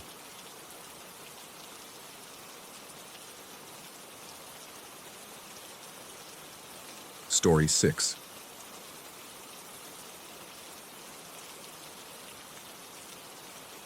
The first time it happened, I thought the system had malfunctioned. 3 months into my graveyard shift at Meridian Industrial Complex, I'd grown accustomed to the rhythmic pulse of the automated gate system. The soft blue glow of the security monitors painted my booth in cold light, while the infrared cameras swept their mechanical gaze across empty parking lots and loading docks. Nothing ever happened here after midnight. Nothing was supposed to happen. Then came 2:18 a.m. on a Tuesday in September. The entry log chimed, a sound I'd heard thousands of times during daylight hours when trucks and employees passed through. But this was different. This was wrong. The timestamp glowed on my screen. Entry detected. 2:18:33 m. Gate cycle complete. I looked up from my magazine, squinting through the reinforced glass of my booth at the main gate 50 yards away. Empty asphalt stretched beneath the sodium lights. No headlights, no movement. Just the September wind pushing a plastic bag across the concrete like urban tumbleweed. I checked the vehicle log. No registered entry. No ID badge scan. No license plate capture. The system had simply activated. I told myself it was a glitch. Maybe a power surge or a software hiccup. These things happened in buildings this old, with wiring that predated most of the equipment bolted to the walls. But then it happened again the next night. Same time. 2:18 a.m. exactly, and the night after that. By the fourth occurrence, I'd stopped believing in coincidences. I'd run diagnostics on the gate system, called the tech support line, even had a maintenance crew check the sensors during their Thursday afternoon rounds. Everything tested normal. The software log showed no errors. The electrical systems hummed with consistent power. Yet every night, at precisely 2:18 a.m., something triggered the entry sequence. The maintenance supervisor, a weathered man named Rodriguez, who'd worked at Meridian longer than I'd been alive, suggested it might be an animal, a large dog, or maybe a deer wandering in from the industrial park's edges. But the cameras showed nothing, not even a shadow moving across the motion sensors. That's when I started staying awake during the 2 a.m. hour, abandoning my usual practice of dozing between rounds. I positioned myself at the window, notepad ready, determined to catch whatever was causing the system to activate. I felt foolish, like a kid waiting to catch Santa Claus, but the mystery gnawed at me. In 3 decades of security work, I'd never encountered anything quite like this. The answer came 2 weeks later, buried in footage I almost didn't review. I'd been checking the infrared recordings, scrolling through the thermal imaging from the previous night's incident. The timestamp read 2:17:45 a.m. when something made me pause. The image showed the usual landscape, a wash of blue and black depicting the temperature variations of concrete, metal, and empty air. But there, near the sensor array, a shape began to materialize. At first, I thought it was an equipment malfunction. The thermal signature was completely inverted from anything I'd ever seen. Instead of the red and orange heat signatures typical of living beings, this was pure white. Not just bright, but an absolute, impossible white that seemed to drink in the darkness around it. The contrast was so stark, it hurt to look at directly, like staring into a photographic negative of reality. The shape was undeniably humanoid. Tall, thin, standing perfectly still about 3 feet from the gate sensor. But where a normal thermal image would show the warm reds and yellows of body heat against the cool blues of the environment, this figure glowed with that unnatural white luminescence, its outline sharp and clear against the grainy background. I rewound the footage. At 2:17:30, nothing. At 2:17:45, the figure was simply there, as if it had materialized from the air itself. At 2:18:33, the exact moment the gate activated, the white silhouette began to fade, growing dimmer until it vanished completely by 2:19 bas. My hands trembled as I saved the footage to a secure drive. I watched it 17 more times that morning, each viewing confirming what my rational mind refused to accept. Something was visiting Meridian Industrial Complex every night, something that existed in the infrared spectrum as a heat void, a walking absence that somehow triggered electronic systems through its very presence. I didn't sleep that day. Instead, I researched thermal anomalies, electromagnetic interference, and every rational explanation I could find for what I'd witnessed. None of them fit. Temperature inversions didn't create human silhouettes. Equipment malfunctions didn't maintain precise schedules. And hallucinations, the possibility that had begun creeping into my thoughts, didn't leave digital evidence. That night, I decided to confront whatever was happening. At 2:15 a.m., I left my booth for the first time during the mystery hour. The autumn air was crisp, carrying the metallic scent of industry and the distant hum of highway traffic. I walked slowly toward the gate, every step echoing off the concrete and steel that surrounded me. The infrared cameras tracked my movement. I could feel their electronic gaze following my heat signature as I approached the sensor array. At 2:17, I positioned myself near the gate, close enough to touch the metal housing that contained the entry sensors. The facility stretched around me like a sleeping giant. Dark warehouses and office buildings punctuated by pools of artificial light. Nothing moved except the occasional flutter of loose plastic or paper caught in the night breeze. Then the temperature dropped. It wasn't gradual. Between one heartbeat and the next, the air around me became noticeably colder, as if I'd stepped into a walk-in freezer. My breath began to fog, small puffs of vapor visible in the sodium lights. But more unsettling than the cold was the smell that accompanied it. Sharp, clean, and electric. Ozone. The same scent that lingers after lightning strikes, or when high-voltage equipment overloads. At 2:18:30, I heard it. Click. The sound was impossibly clear in the night air, the precise mechanical snap of the gate's electronic lock disengaging. But I was standing right next to the sensor array, and nothing had triggered it. No movement, no infrared signature, no electronic signal from an authorized device. The gate simply opened. The metal barrier swung inward with its usual hydraulic whisper, revealing the empty road beyond. I stood frozen, watching this automatic process occur without any visible cause. The entry log would be updating in my booth, recording another mysterious visitor that existed only in the system's memory. That's when I felt it. The sensation that had haunted me through childhood nightmares and never quite left, despite decades of rational adult life. I was being watched, not by cameras or security systems, but by something that stood close enough to touch. The feeling was so intense it raised goosebumps along my arms and made the hair on my neck stand on end. I turned slowly, scanning the area around the gate. Nothing. Empty pavement, empty shadows, empty night. But the sensation persisted, accompanied by that electric ozone smell growing stronger with each passing second. It reminded me of the moment before a thunderstorm breaks, when the air itself seems charged with potential energy. The gate began its automatic closing cycle at 2:19 now, just as it always did. As the metal barrier swung shut with a soft pneumatic hiss, the temperature began to return to normal. The ozone scent faded. The feeling of being observed gradually diminished, leaving me alone with the familiar sounds of the industrial complex and my own rapid heartbeat. I walked back to my booth on unsteady legs, my mind racing through everything I'd experienced. The digital clocks confirmed what I already knew. The timing had been perfect, matching the pattern established over weeks of mysterious entries.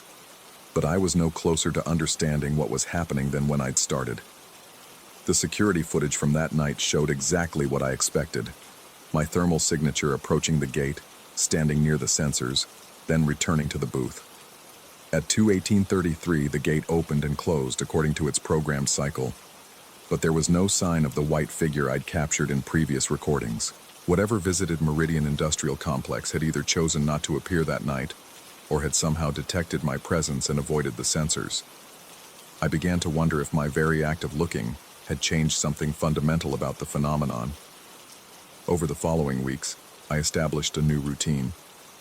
Instead of confronting the 2:18 visitor directly, I observed from my booth with scientific precision. I documented atmospheric conditions, electromagnetic readings from a handheld meter I'd purchased online, and detailed notes about every aspect of each incident. The pattern remained consistent.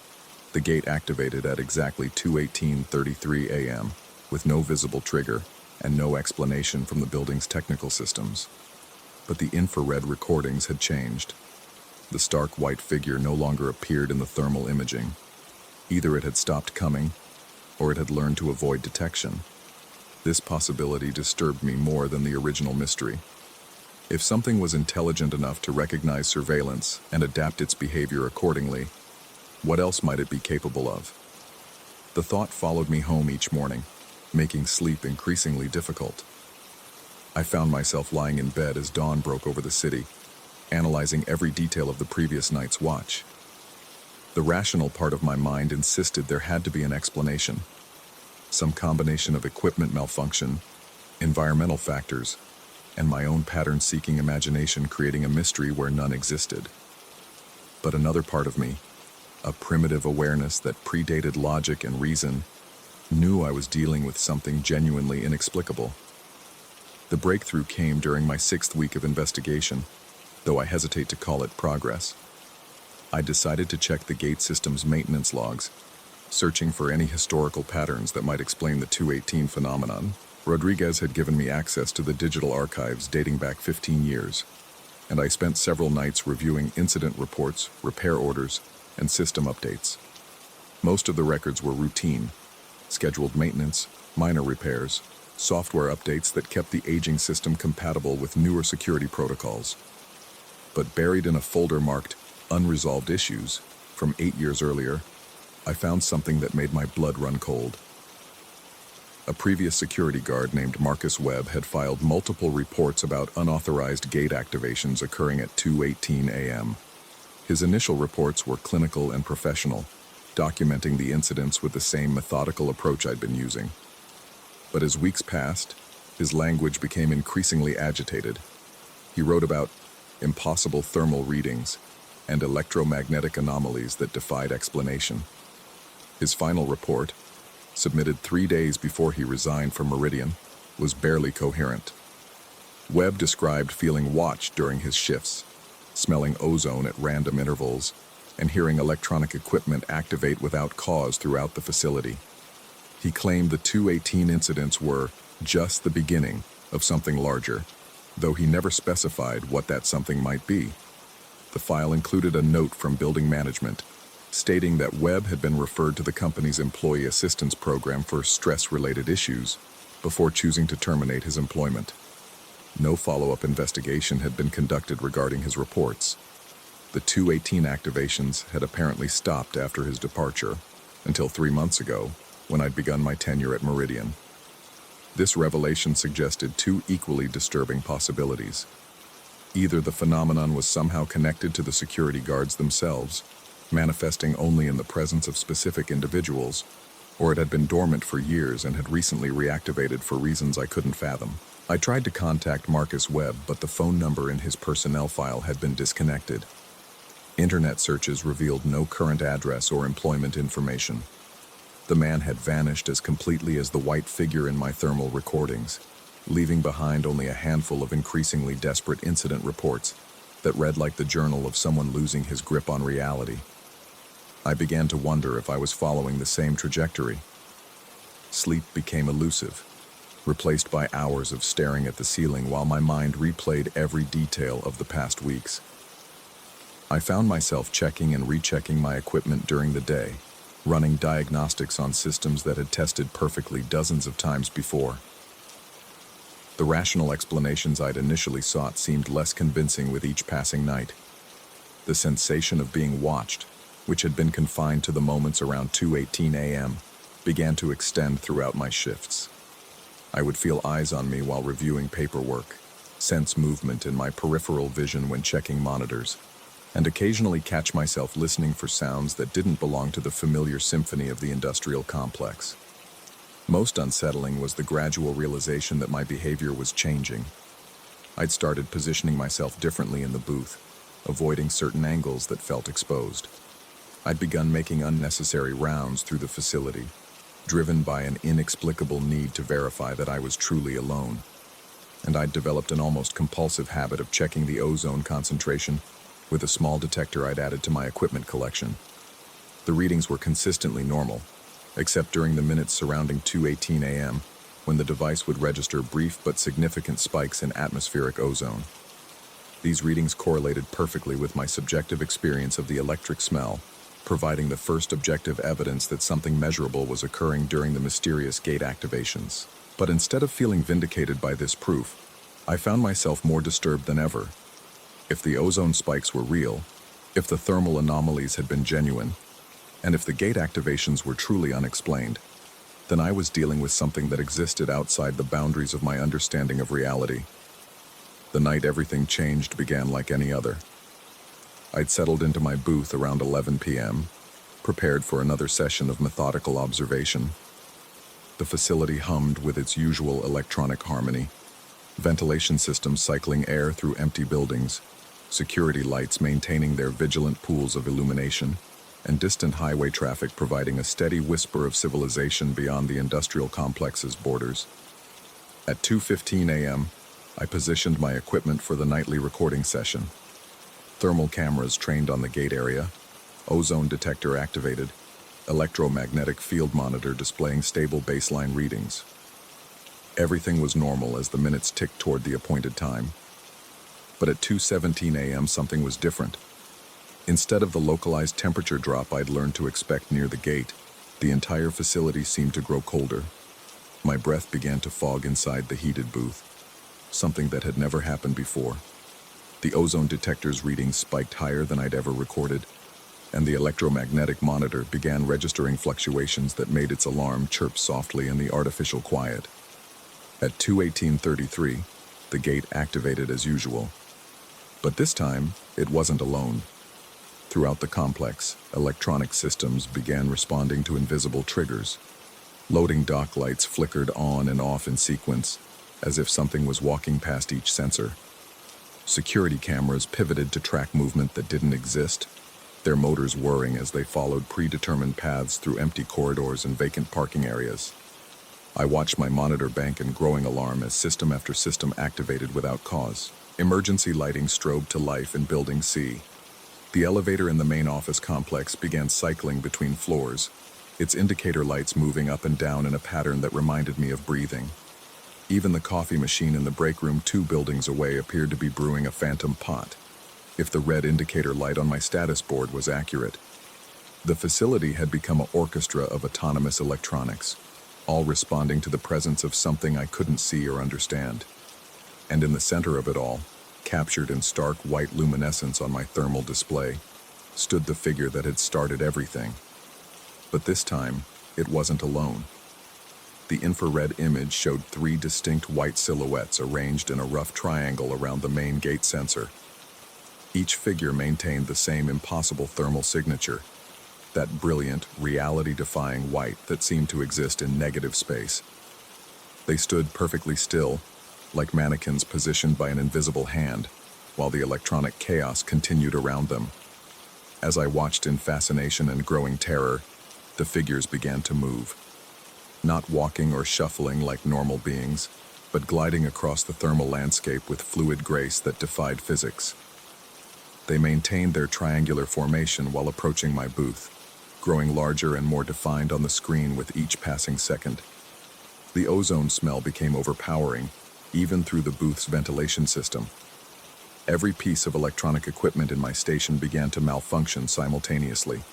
Monitors flickering, radios producing static bursts, and my computer keyboard registering phantom keystrokes that spelled meaningless strings of characters across the screen.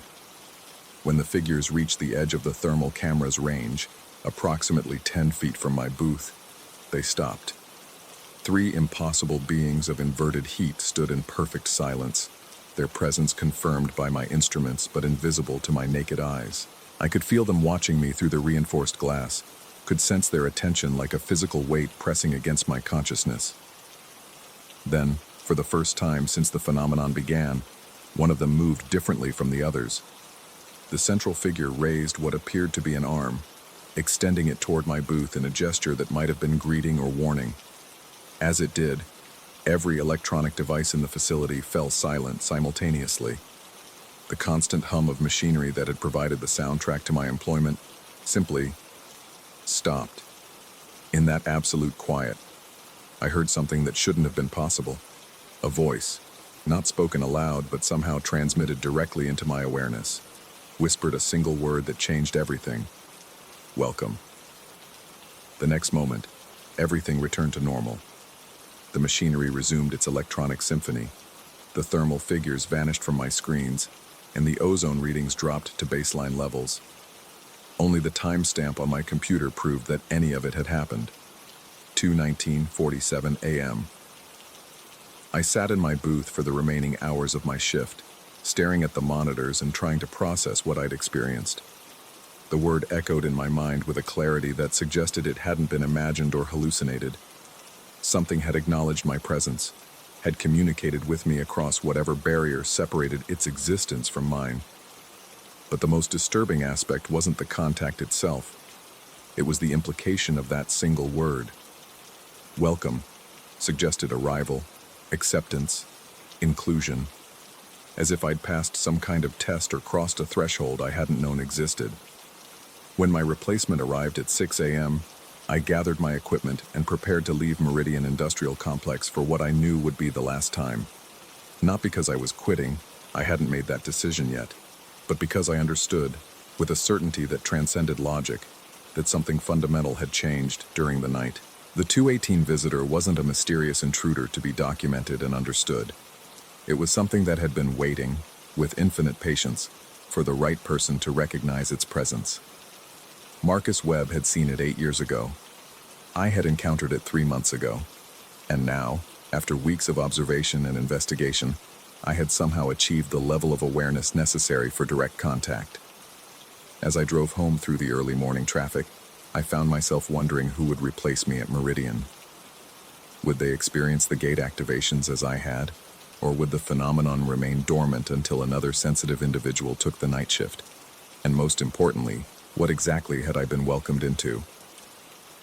The answer came to me as I pulled into my apartment complex, a realization that made my hands tremble on the steering wheel.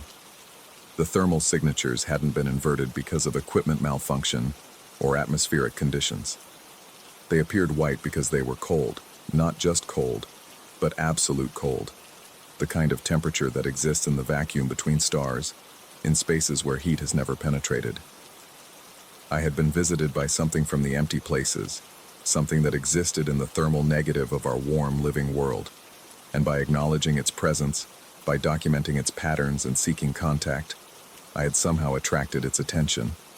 Now it knew I could see it. It knew I was listening. And judging by that final word, it had plans for me.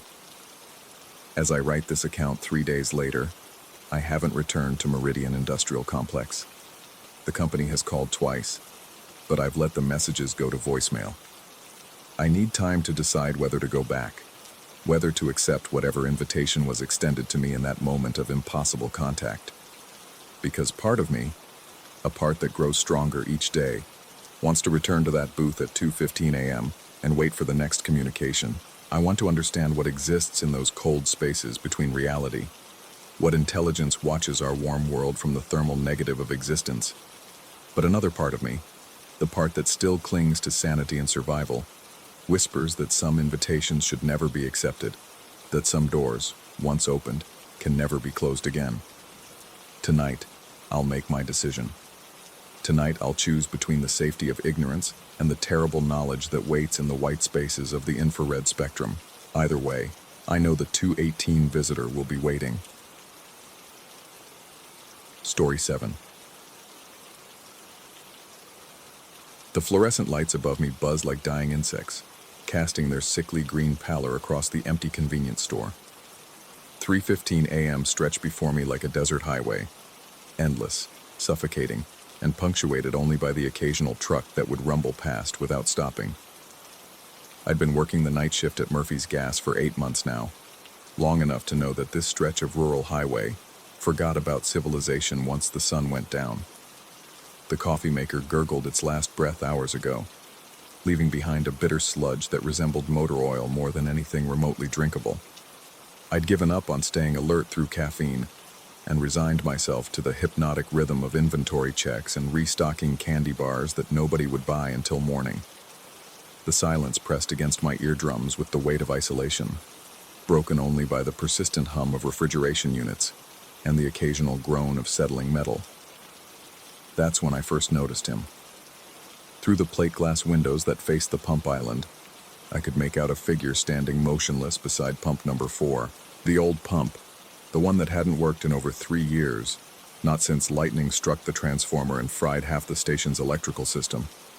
Corporate never bothered fixing it, just slapped a handwritten, out-of-order sign on the handle and called it a day.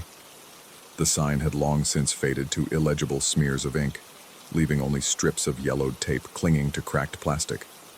The man stood perfectly still, as if carved from shadow itself. He faced the defunct pump with an intensity that seemed almost reverent, his posture rigid and unnatural. No car idled nearby, no motorcycle or truck that might have brought him to this forgotten corner of nowhere. He simply existed there, a dark interruption in the empty landscape of concrete and metal.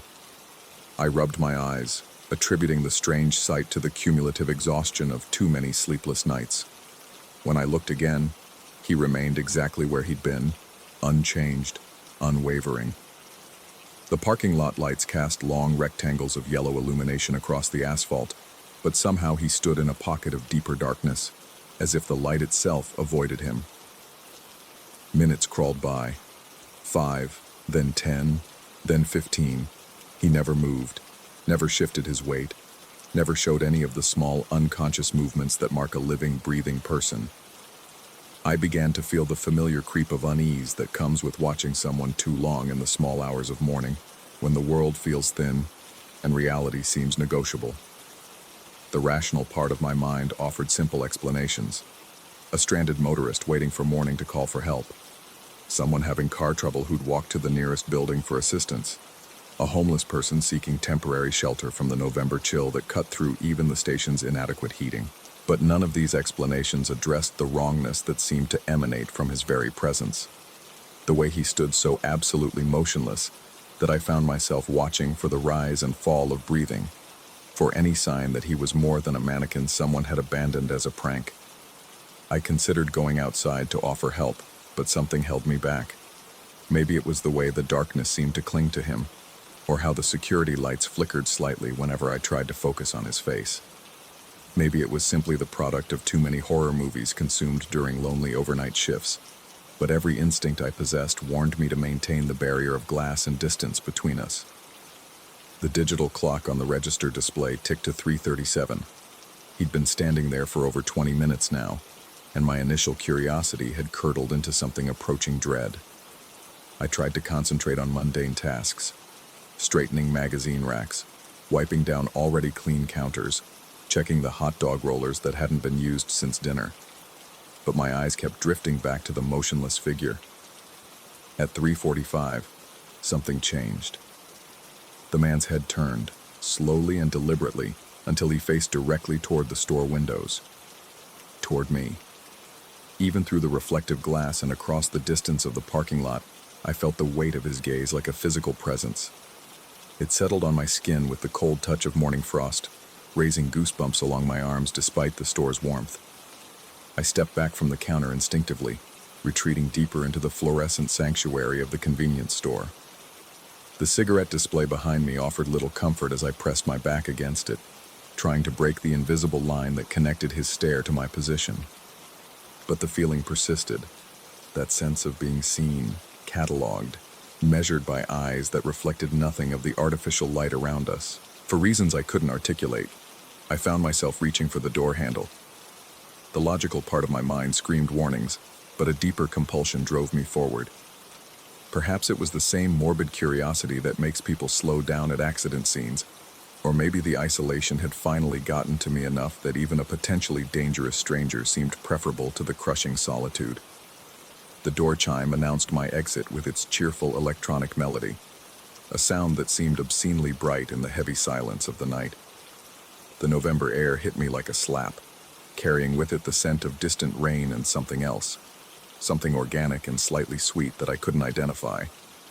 My breath came in visible puffs as I stepped onto the concrete island, the sound of my footsteps unnaturally loud in the stillness.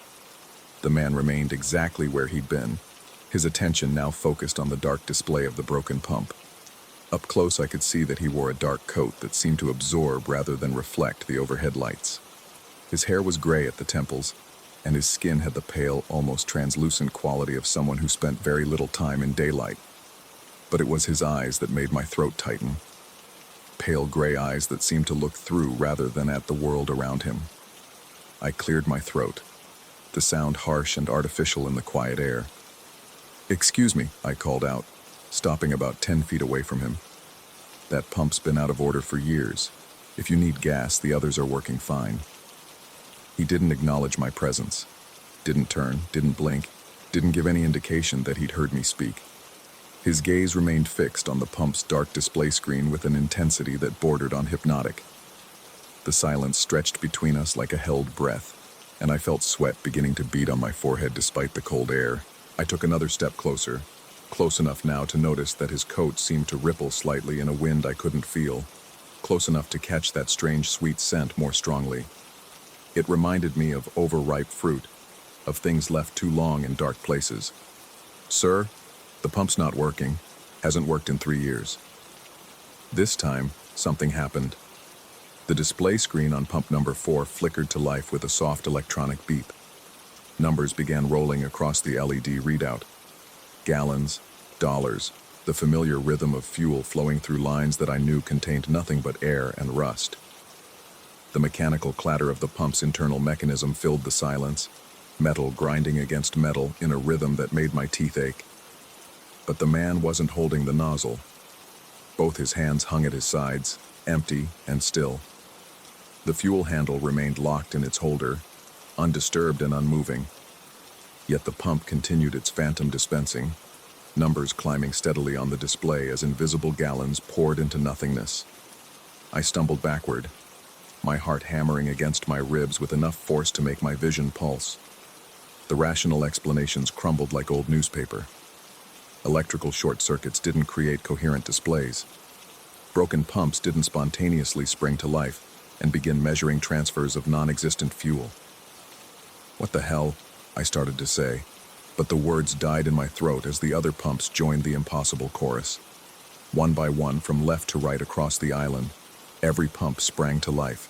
Displays illuminated, numbers began rolling, and the mechanical symphony of fuel transfer filled the night air with its metallic rhythm. But no cars waited at the pumps. No nozzles had been lifted from their holders. No fuel flowed through any visible hoses or into any waiting tanks. The man finally moved. He turned his head toward me with the slow, deliberate motion of a security camera tracking movement. His pale eyes met mine, and in them I saw something that made every primitive survival instinct in my body scream for immediate flight. Not malice exactly, but something far worse. Complete and utter indifference. I was no more significant to him than an insect, something to be observed with the same detached interest one might show toward a specimen in a jar. The sweet smell grew stronger, and I realized with horror that it was coming from him. Not cologne or aftershave, but something organic and wrong, like flowers blooming in a graveyard. The fluorescent lights above us began to flicker in patterns that hurt to look at, creating strobing shadows that seemed to move independently of their sources. All around us, the pumps continued their phantom dispensing. The numbers climbed higher and higher, hundreds of gallons, thousands of gallons, amounts that would have overwhelmed any vehicle's tank capacity. The mechanical sounds grew louder, more urgent, creating a cacophony that seemed to vibrate in my bones. I wanted to run. Every fiber of my being urged me to turn and sprint back to the relative safety of the store, to lock the doors and call someone, anyone, who might offer a rational explanation for what I was witnessing. But my legs felt leaden, unresponsive, as if the very air around me had thickened into something approaching liquid. The man's lips moved then, forming words I couldn't hear over the mechanical din. But somehow, impossibly, I understood what he was saying. Not through my ears, but through some deeper channel that bypassed conscious thought entirely. The words arrived in my mind fully formed, carrying with them the weight of terrible certainty. The tanks are never empty. The tanks are never full. The meters always turn. The meters always break. As if summoned by his words, The first meter exploded in a shower of sparks and twisted metal. The needle, which had been spinning wildly through impossible numbers, snapped from its housing and clattered across the concrete. Then the second meter failed, and the third, each destruction accompanied by the smell of burning plastic and ozone. But the pumps kept running. Even with their displays dark and their meters destroyed, the mechanical rhythm continued, fuel flowing to nowhere, dispensing nothing into the hungry darkness of the night. I found my voice then, though it came out as little more than a whisper. "What do you want?" The man tilted his head slightly, as if considering the question. Around us, the final meters began their death throes, sparks flying like tiny fireworks in the artificial twilight. The sweet smell had become overwhelming now, cloying and thick enough to taste on the back of my tongue. "I'm waiting," his voice said in my mind, though his lips hadn't moved. "Always waiting." Sometimes the tanks remember what they held. Sometimes the pumps remember what they gave. Sometimes the meters remember how much was taken. And sometimes, the voice continued, growing fainter as the last of the displays died in showers of sparks. "Someone comes to collect what was forgotten." The pumps fell silent all at once, leaving behind a quiet so complete it felt like physical pressure against my eardrums. The man turned away from me, his attention returning to the broken pump with the same reverent intensity he'd shown when I first spotted him. But now I could see what had drawn his focus. The dark display screen showed a single line of text, glowing with faint green letters that seemed to pulse with their own inner light. "Total due." I backed away slowly, my feet carrying me toward the store without any conscious decision on my part. The man didn't watch me go. He had no interest in my retreat, no concern for my growing terror. He simply stood there, waiting beside his broken pump, patient as stone and twice as timeless. I made it back to the store and locked the door behind me, though I knew the gesture was meaningless. Whatever was happening out there operated by rules that had nothing to do with locks or doors, or the thin barriers humans use to feel safe. I retreated to the back office and sat in the darkness, watching through the security monitors as the figure remained motionless beside pump number 4. The clock on the wall ticked toward dawn with agonizing slowness. I didn't call the police. I didn't call my manager. What would I tell them? That a man who smelled like rotting flowers had made broken machines come to life just by standing near them. That invisible fuel had been dispensed to nowhere while meters spun through impossible calculations. As the first pale light of sunrise began to creep across the eastern horizon, I gathered enough courage to look at the security monitors one final time. The parking lot was empty.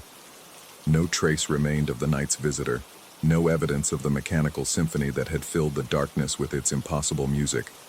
But pump number 4's display was still glowing. Total due. I never reported what happened that night.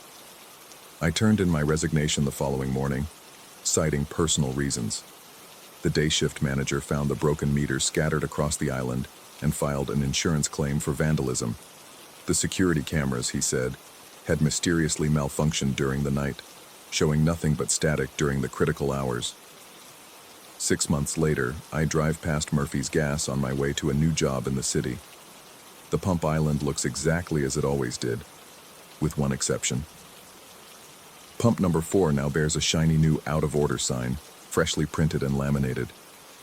But sometimes when I pass by late at night, I swear I can see a figure standing beside it in the darkness, patient and still, waiting for someone to come collect what the meters remember, what the pumps never forgot. And I wonder, as I accelerate past without stopping, whether the tanks are ever really empty, whether the meters ever truly stop turning, whether somewhere in the mechanical heart of every gas pump, numbers continue climbing toward a total that can never be paid, dispensing fuel that flows to nowhere and everywhere at once. The highway stretches ahead of me, endless and dark, and in my rearview mirror the station lights grow smaller and smaller until they disappear entirely. But the questions remain, following me through the night like shadows cast by lights that never go out. What was he waiting for? What did he find?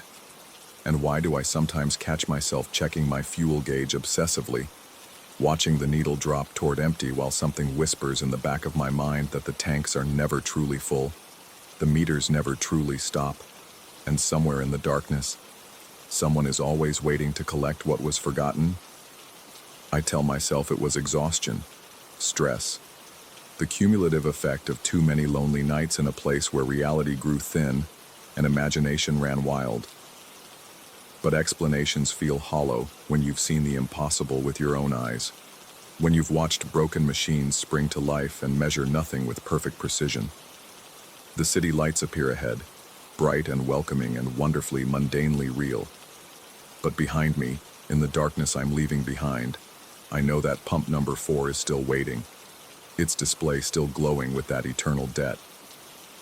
Total due. And somewhere in the night, a man in a dark coat stands perfectly still, patient as stone, waiting for the next time someone comes to learn that some things stay broken precisely because they work too well. Story 8. The smell hit me first. Mildew and something else.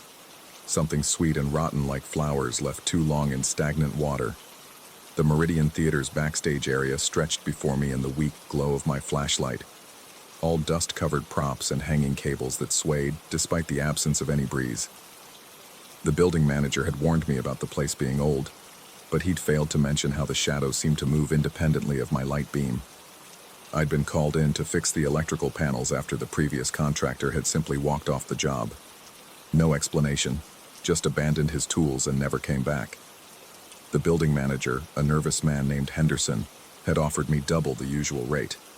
Should have been my first warning. The main power box hung open like a gaping mouth, revealing a tangle of wires that looked like they hadn't been touched since the theater's heyday in the 1940s. Some genius had tried to modernize the system by splicing new cables into the old cloth-wrapped wiring, creating a fire hazard that would make any inspector weep. I set down my toolbox and began examining the mess, already calculating how many trips to the supply house this would require. That's when I noticed the footprints. They weren't there when I'd walked in. I was certain of that. The concrete floor had been covered in decades of dust, unmarked except for my own boot prints. But now, leading from somewhere deeper in the backstage area toward the stage itself, was a trail of wet prints. Not dripping wet, but damp enough to leave clear impressions in the dust. Bare feet, adult-sized, with the distinct mark of someone walking on their toes, as if trying to move silently. I called out, thinking maybe Henderson had forgotten to mention a security guard or custodian. My voice echoed back empty, swallowed by the theater's cavernous space. The silence that followed felt expectant, as if the building itself was holding its breath. The practical part of my mind insisted I ignore the prints and focus on the electrical work. But something about their appearance, so fresh, so deliberate, made my skin crawl. I followed them with my flashlight beam, tracing their path as they led from the wings onto the stage proper. The Meridian stage was smaller than I'd expected, with a proscenium arch that framed the empty auditorium beyond. Rows of red velvet seats stretched back into darkness, their arms carved with ornate scrollwork. The wet prints continued across the stage, down the steps, and into the center aisle of the theater. As I stood at the edge of the stage, my flashlight illuminating the path of prints, something shifted in my peripheral vision. A warm glow began to emanate from somewhere overhead. One by one, the stage lights were coming on. Not all at once, like someone hitting a master switch, but sequentially, as if an invisible technician was bringing up each light individually.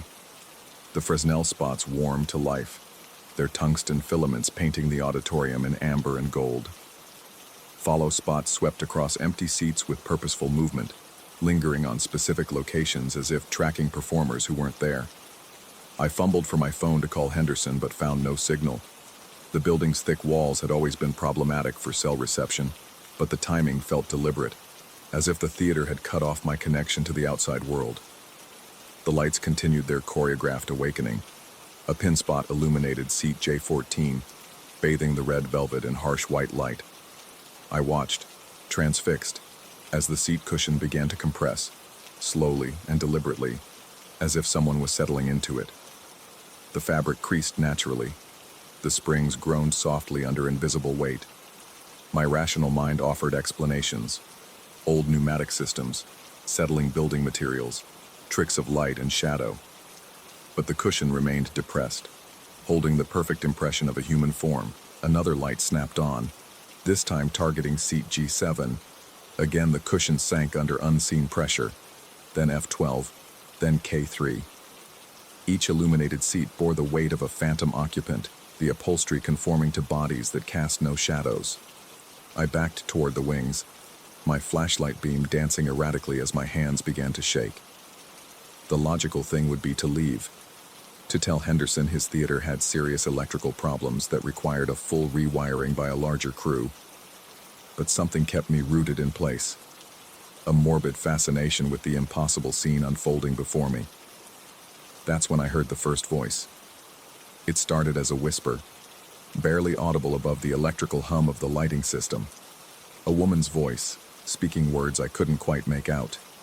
The sound seemed to come from seat J14, the first one to show signs of occupation.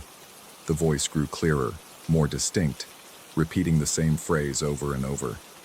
The garden remembers what the house forgets.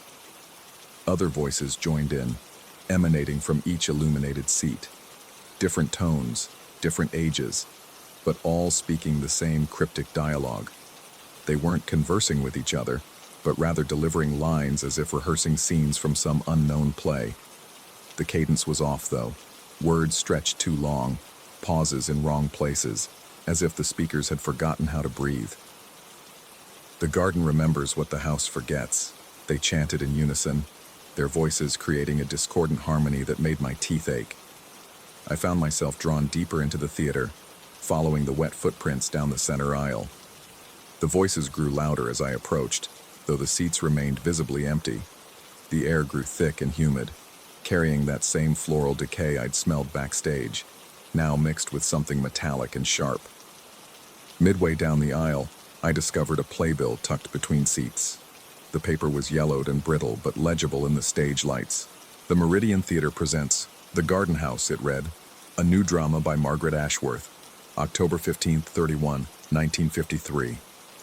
Below the title, someone had written in red ink, "Cancelled, do not perform."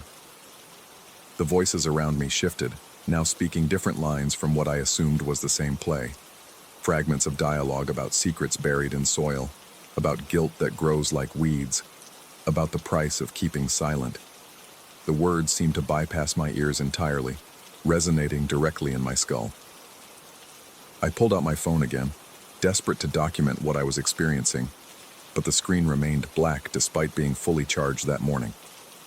The building seemed to be creating its own electromagnetic field, disrupting anything that might connect me to the outside world.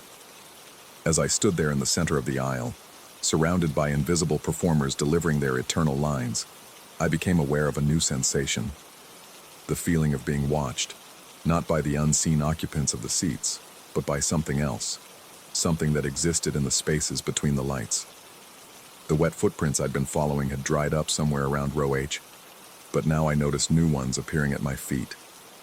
Fresh prints, still glistening with moisture, forming a circle around where I stood. They weren't my prints. These were still the bare feet I'd been tracking, but now they were multiplying, as if an entire cast of performers was gathering around me. The theater's heating system chose that moment to kick in, sending a blast of stale air through the auditorium. But instead of warmth, the air carried whispers. Dozens of voices all speaking at once, creating a wall of sound that made individual words impossible to discern. The only phrase that remained clear, rising above the chaos like a refrain, was the recurring line, "The garden remembers what the house forgets." I tried to move back toward the stage, but my legs felt heavy, disconnected. The wet prints continued to appear in concentric circles around me, and I realized with growing horror that they were forming a perfect spiral pattern, like the arrangement of seats in some ancient amphitheater. The lights began to strobe now, creating a stroboscopic effect that made the empty seats appear to flicker between vacant and occupied. In the brief moments of darkness between flashes, I caught glimpses of shapes, silhouettes that vanished the instant the lights returned. The voices grew more insistent, more desperate, as if trying to communicate something vital through their repetitive dialogue. I forced myself to move, stumbling back up the aisle toward the stage. Each step felt like walking through deep water, the air itself seeming to resist my progress. Behind me, the voices rose to a crescendo, all speaking in unison now. The garden remembers what the house forgets. The garden remembers what the house forgets. The garden remembers. The lights cut out suddenly, plunging the auditorium into absolute darkness. In the silence that followed, I heard something that chilled me more than all the supernatural theatrics. The sound of my own breathing, echoing back from multiple locations throughout the theater.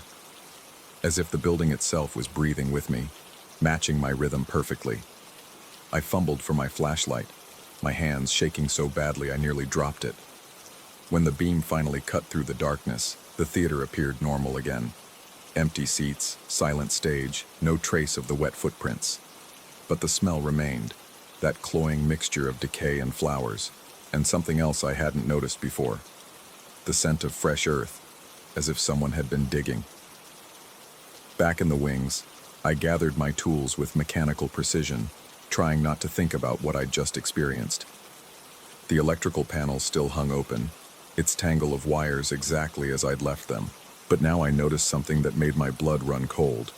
The new cables I'd been hired to install were already in place, expertly spliced into the old system with professional precision. Work I hadn't done. Work that had been completed while I stood in that auditorium, surrounded by voices and phantom footprints. I checked my watch and found that 3 hours had passed, though my experience in the theater had felt like minutes. The afternoon sun was already fading beyond the windows, casting long shadows across the backstage area.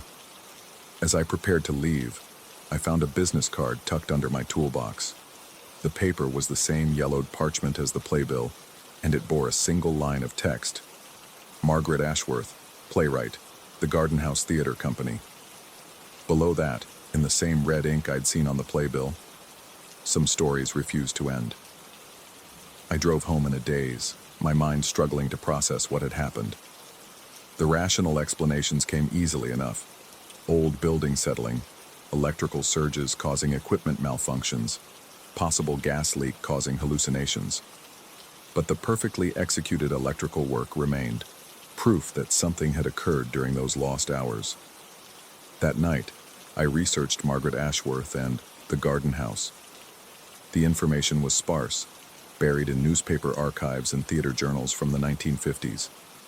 The play had indeed been scheduled for an October run in 1953, but had been abruptly canceled after the dress rehearsal. The official reason given was creative differences, but the few surviving reviews of that final rehearsal described something disturbing. Audience members reported that the actors seemed to be performing different versions of the same play simultaneously, as if multiple scripts were being used. The dialogue made no coherent sense, with performers repeating certain lines obsessively while ignoring their cues. By the final act, the cast was apparently speaking in unison, delivering the same cryptic monologue about gardens and memory, while standing motionless on stage. Margaret Ashworth herself had disappeared shortly after the cancellation, leaving behind only the manuscript for The Garden House and a note stating that the play was never meant for living audiences. I never returned to the Meridian Theater. Henderson called several times, asking about the electrical work, but I couldn't bring myself to tell him what had happened, or what I'd apparently completed without any memory of doing so. Eventually, he stopped calling. Sometimes, late at night, I catch myself humming a melody I don't recognize, and fragments of dialogue surface in my mind. The garden remembers what the house forgets. The words feel familiar on my tongue, as if I'd spoken them before in some other context, some other life. I've started avoiding old theaters entirely, but the feeling follows me anyway. That sense of being watched by invisible audiences, of performing in a play whose script I've never read.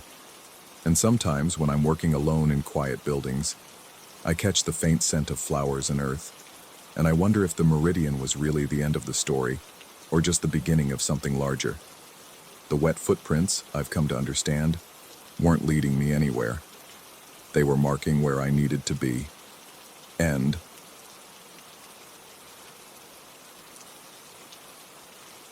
Story 9.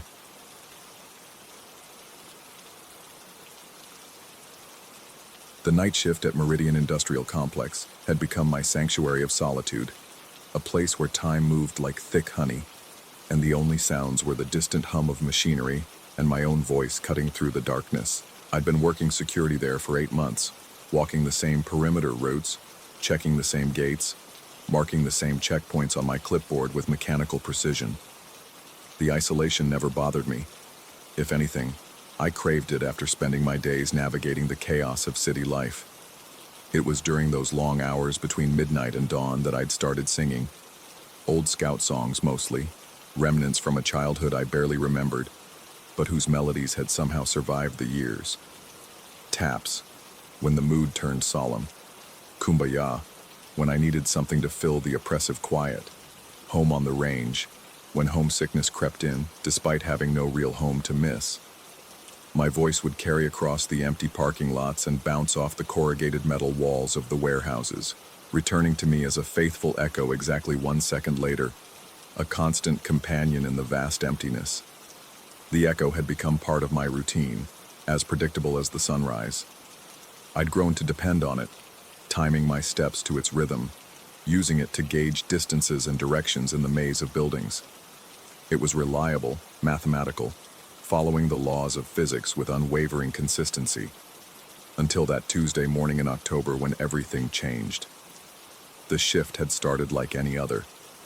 I'd clocked in at midnight, exchanged pleasantries with Rodriguez, who worked days, and begun my first perimeter walk. The autumn air carried a crisp bite that made my breath visible in small puffs, and the security of my routine settled around me like a familiar coat. By 3 a.m., I was halfway through my third circuit when I decided to sing "This Old Man," a simple children's song that seemed appropriate for the childish comfort I found in hearing my own voice return to me. This old man, he played one, I sang, my voice carrying clearly across the empty expanse. The echo came back immediately, not after 1 second, as it always had, not after the sound had time to travel to the nearest building and return. Immediately, as if the words had never left my mouth, as if some other throat had caught them at the moment of creation and thrown them back at me before they could escape into the night. I stopped walking, my boots scraping against the asphalt. The echo stopped too, but a fraction of a second later, creating an unsettling delay that made my skin crawl. I stood there in the orange glow of the security lights, trying to process what had just happened. The logical part of my mind offered explanations. Maybe I'd been walking toward a building, maybe the wind had changed, maybe I was just tired and imagining things. "Hello," I called out, more to test the echo than expecting an answer. "Hello?" came back instantly, overlapping with my own voice. My heart began to hammer against my ribs. I spun in a slow circle, scanning the shadows between buildings, looking for some explanation. The industrial complex spread around me in all directions. Warehouses, loading docks, empty parking lots stretching toward the fence line that marked the property's boundary. Nothing moved except the lazy drift of my breath in the cold air. I forced myself to continue walking, but the easy rhythm of my patrol had been shattered. Every footstep seemed too loud, every shadow too deep. I found myself glancing over my shoulder every few seconds, though I couldn't say what I expected to see. The rational part of my mind kept insisting that there had to be a simple explanation, that acoustic anomalies weren't supernatural events, that I was letting my imagination run wild. But when I reached checkpoint 7 near the eastern fence line and sang the next verse, "This old man, he played too," the echo didn't just return immediately. It harmonized with me. Two voices, identical but slightly out of phase, creating an eerie resonance that seemed to come from everywhere and nowhere at once. I stopped singing mid-line, my voice cutting off abruptly. The echo didn't stop. It continued the song alone, finishing the verse I'd abandoned, its tone perfect and clear and utterly impossible. I stood frozen, listening to my own voice singing words I hadn't spoken, completing thoughts I hadn't finished. The sound seemed to circle around me, growing closer with each repetition, as if the source was spiraling inward from some vast distance. The echo had become something independent, something that no longer needed my voice to exist. "This old man, he played 3," the echo sang, and I felt the words resonate in my chest as if I were speaking them myself. "Stop," I whispered, but the word came out in two voices, mine and its perfect duplicate. The echo began to move. I could track its progress by sound alone as it circled the perimeter of the complex, always staying just at the edge of visibility, always maintaining that impossible simultaneity with whatever sounds I made. When I walked, it walked. When I stopped, it stopped. When I called out in frustration, it called back in perfect unison, creating a disorienting stereo effect that made me question whether I was really speaking at all. I tried to rationalize what was happening.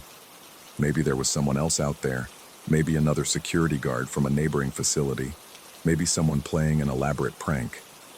But the voice was mine in every detail. The slight rasp from years of smoking, the northeastern accent I'd never quite shaken, even the way I breathed between phrases. No one could mimic those subtleties so perfectly.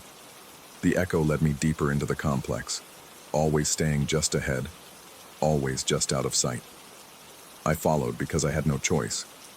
It seemed to know exactly where I was going before I did, anticipating my movements with uncanny precision. The familiar layout of the facility began to feel foreign, as if the buildings had shifted slightly when I wasn't looking, as if the pathways had rearranged themselves according to some new geometry. As I walked, the echo began to change. It started to overlap itself, creating layers of my voice singing different songs simultaneously. I heard myself performing Campfires Burning, while simultaneously humming Michael Row the Boat Ashore and whistling Oh Susanna. The cacophony should have been chaotic, but instead it formed a strange harmony, as if all these songs had always been meant to be heard together. The sensation of being watched grew stronger with each step, not by human eyes, but by something vast and patient and incomprehensibly alien. I found myself walking faster, then jogging, then nearly running as the echo kept pace with me effortlessly. The security lights cast long shadows that seemed to move independently of their sources, reaching toward me with dark fingers that disappeared whenever I looked directly at them. I realized I was being herded. The echo was guiding me toward a specific destination, using some inexplicable influence over my movements to drive me forward. Every turn I made felt predetermined, every choice already decided by forces beyond my understanding. The feeling of autonomy slipped away like sand through my fingers, until I was little more than a passenger in my own body. The eastern fence line appeared ahead of me, chain link topped with razor wire catching the orange glow of the security lights. I approached it slowly, my breathing heavy and ragged. The echo had grown quiet, reducing itself to a barely audible whisper that seemed to come from inside my own head. I could feel it there, a presence that had somehow found its way past my ears and taken up residence in the spaces between my thoughts.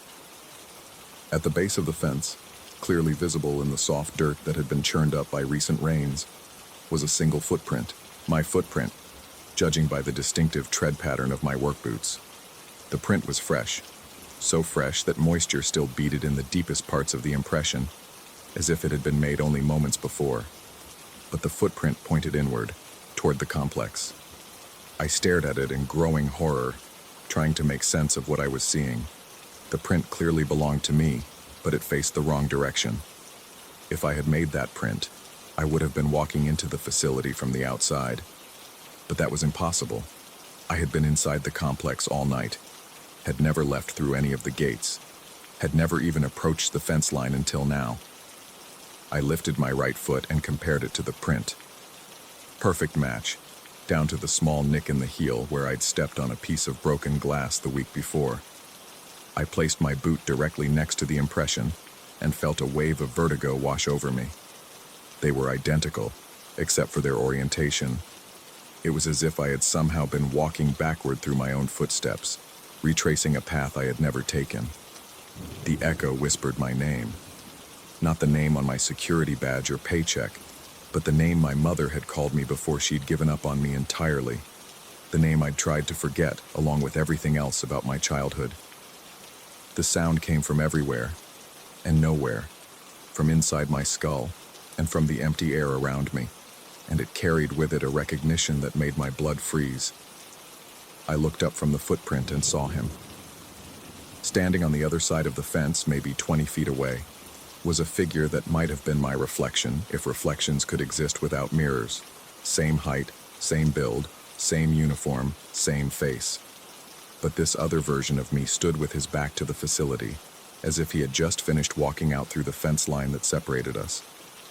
We stared at each other across the divide, two identical figures in a tableau that defied every law of physics and logic I'd ever known. He raised his hand in a slow wave, and I found my own hand rising to mirror the gesture before I could stop myself. When he smiled, I felt my own lips curve upward in response. He began to sing, and I heard the words coming from my own throat. This old man, he played one. He played knick-knack on my thumb. The song continued, our voices perfectly synchronized across the impossible distance between us. But as we sang, I realized that I wasn't looking at another person at all. I was looking at myself. Not a copy or a reflection, but literally myself, as if I had somehow been split in two and was now occupying both sides of the fence simultaneously. The other me began to walk backward, his footsteps perfectly aligned with the prints I was suddenly certain I would find leading away from the fence. With each step, I felt myself moving forward, our movements linked by some quantum entanglement that made no sense but felt as natural as breathing. As the distance between us grew, I began to understand. The echo had never been returning from the buildings at all. It had been coming from him, from this other version of myself that existed just slightly out of phase with reality. Every night for 8 months, I had been singing to my own shadow, carrying on a conversation with a part of myself that had somehow become unstuck from the normal flow of time and space. The facility around me began to shimmer and blur at the edges, as if I were seeing it through water. The buildings remained solid, but their reality felt negotiable, subject to revision by forces I couldn't comprehend. I realized that I might have been walking through a dream all along, or that I had been asleep for much longer than I thought, or that the distinction between sleeping and waking had become meaningless. The other me reached a point where the shadows swallowed him completely, but his voice continued to carry across the distance, growing fainter but never quite disappearing. I stood at the fence line, staring at his footprints leading away into darkness, and tried to remember how long I had been working at Meridian Industrial Complex. 8 months. I was certain of that. But suddenly I couldn't remember what I had been doing before that, or how I had gotten the job, or where I lived when I wasn't walking these endless patrols. The memories felt thin and insubstantial, like echoes themselves, impressions of experiences that might never have actually happened. I looked down at the footprint pointing inward, then at my own boots planted firmly in the soft earth. The logical explanation was right there in front of me, but my mind refused to accept it. If that print showed me entering the facility, and if I had never left, then what had been walking around inside for the past 8 months? What had been singing to the echo every night, following the same routes, checking the same checkpoints, marking time in an endless loop? The radio on my belt crackled to life, and I heard my own voice coming through the static, reporting an all clear from Sector 7. But I hadn't made that report. I was standing at the fence line, hadn't been near my radio in over an hour. The voice was mine, but it belonged to someone else, or something else, that was wearing my uniform and walking my routes and living my life with perfect fidelity. I tried to remember what I had been doing 5 minutes ago, 10 minutes ago, an hour ago. The memories were there, but they felt secondhand, like stories someone had told me about myself, rather than experiences I had actually lived. The more I tried to focus on them, the more they slipped away, leaving behind only the echo of their existence. The eastern fence stretched away in both directions, marking the boundary between what I had thought was real and what I was beginning to suspect was something else entirely. On one side lay the familiar complex with its predictable routines and comforting isolation. On the other side lay the unknown, the place where footprints led away into darkness and echoes went to die. I stood there as the night deepened around me, listening to the sound of my own voice reporting from sectors I wasn't visiting, singing songs I wasn't performing, living a life I wasn't sure I was actually experiencing. The echo had found its way home, but I was no longer certain which side of the fence that home was on, or whether there was any meaningful difference between the two. The only thing I knew for certain was that when my shift ended at dawn, someone who looked exactly like me would clock out and drive away in my car to an apartment I couldn't clearly remember, while someone else who looked exactly like me would remain behind to walk the perimeter and sing to the echoes. And tomorrow night, I would return to do it all over again, because that's what echoes do. They repeat themselves endlessly, growing fainter with each iteration until they become indistinguishable from silence. The footprint in the soft earth pointed inward, toward a facility I had never truly entered, marking the beginning of a journey I was only now realizing I had never actually taken.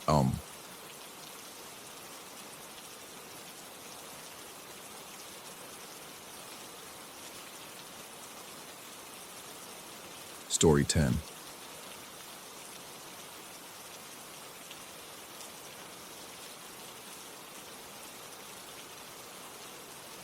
The basement always felt like a separate world, cut off from the fluorescent buzz and mindless chatter of the store above.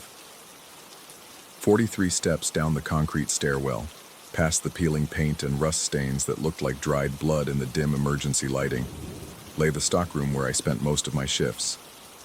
The air down there carried a perpetual chill that seemed to seep through the concrete walls, mixed with the musty scent of cardboard and the faint chemical tang of cleaning supplies. I'd been working these overnight inventory shifts for 3 months now, ever since the divorce left me needing the extra income.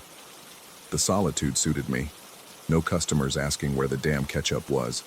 No managers breathing down my neck about sales targets. Just me, my metal cart, and endless rows of shelving that stretched back into shadows the overhead bulbs couldn't quite penetrate. The cart itself was nothing special.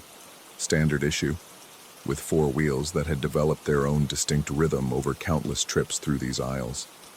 The front left wheel had a slight wobble that created a subtle thunk, thunk, thunk as it rolled, while the back right squeaked with each rotation. After months of listening to it, I could identify my cart's sound signature from 3 aisles away. That Tuesday night started like any other. I'd clocked in at midnight, grabbed my clipboard and scanner, and descended into my underground kingdom. The delivery trucks had been busy that day. Pallets of canned goods, cleaning products, and seasonal items crowded the receiving area near the freight elevator. My job was simple: break down the pallets, load the cart, and distribute everything to its designated spot on the shelves. I started with the canned goods, stacking tomato sauce, green beans, and soup cans in the cart's wire basket. The familiar weight made the cart handle differently, heavier, more deliberate in its movements. As I pushed it toward aisle C, the wheels settled into their usual pattern of sounds, a mechanical lullaby that had become the soundtrack to my nights. But something was different. As I rolled past the towering shelves of paper products, I became aware of another sound layered beneath my cart's familiar symphony. At first, I thought it might be the building settling, or perhaps the ventilation system cycling on. But as I stopped to stock the Campbell's soup section, I realized the sound had a distinctly metallic quality, the unmistakable squeak and rattle of another cart moving somewhere in the basement. I paused, scanner in hand, and listened. The sound came from my right, beyond the paper goods aisle, moving at roughly the same pace I'd been maintaining. One of the day shift guys must have left a cart down here, I reasoned, and the building's slight vibrations were causing it to roll on its own. Old buildings did strange things. I resumed my work, but the sound persisted. More unsettling was how it seemed to mirror my movements. When I pushed forward, the other cart rolled forward. When I stopped, it stopped. When I backed up to realign with a shelf, the echo of wheels moving in reverse drifted from the same area beyond the paper goods. The rational part of my mind cycled through explanations. Sound traveled oddly in basements. The concrete walls and metal shelving could create acoustic tricks, reflecting and distorting noise in unexpected ways. I'd heard my own voice echo strangely down here before, bouncing off surfaces until it seemed to come from everywhere and nowhere at once. But this felt different. Too precise, too synchronized. I decided to test it. Leaving my cart in the soup aisle, I walked toward the paper goods section, following the sound. The overhead lights here were spaced further apart, creating pools of illumination separated by stretches of dimness that made the towering shelves look like monoliths. My footsteps echoed with each impact against the concrete floor, but there was no sound of cartwheels now. I reached the end of the paper goods aisle and peered around the corner. The adjacent aisle stretched empty before me, lined with industrial cleaning supplies and automotive products. No cart, no sign that anything had been moving there at all. Returning to my own cart, I found myself listening more intently as I resumed stocking. The moment I began pushing again, the parallel sound returned. Wheels squeaking, metal rattling, the distinct thunk-thunk-thunk of a wobbly wheel that sounded remarkably similar to my own cart's front left tire. I tried varying my pace. When I moved slowly, carefully placing each can on its designated shelf, the other cart seemed to move slowly too. When I quickened my pace to finish the soup section, the parallel sounds accelerated to match. It was as if someone, or something, was deliberately mirroring my movements with mechanical precision. The basement suddenly felt larger and smaller at the same time. Larger because the darkness beyond each pool of light could conceal anything, and smaller because the walls seemed to press inward with each echoing sound that shouldn't exist. I changed aisles, pushing my cart toward the cleaning supplies section. The other cart moved too, maintaining its parallel course on what should have been the empty automotive aisle. The sound had definitely followed me, tracking my movement with unnerving accuracy. Standing between shelves lined with bleach and floor wax, I called out into the darkness. My voice came back altered, flattened by the concrete and distorted by the maze of metal shelving. No response came except the subtle humming of the ventilation system and the distant buzz of fluorescent lights. I tried to convince myself that I was simply tired. Night shifts could mess with your head, especially after months of isolation. The mind could play tricks in environments like this. Underground, poorly lit, filled with repetitive tasks that let thoughts wander into strange territories. Maybe I was projecting my own cart's sounds onto the ambient noise of the building, creating patterns where none existed. But when I started moving again, pushing toward the automotive section to see if I could spot the source of the parallel sounds, something happened that made my rational explanations crumble. I stopped abruptly in the middle of the aisle. The other cart didn't stop. I heard it continue for 2 more wheel rotations, its squeaking growing slightly louder, before it too came to a halt. But in those brief moments, it had been moving independently, no longer synchronized with my actions. My hands tightened on the cart's handle. The metal felt cold even through my work gloves. I could hear my own breathing now, shallow and rapid, mixing with the ambient sounds of the basement in a way that made everything seem unnaturally loud.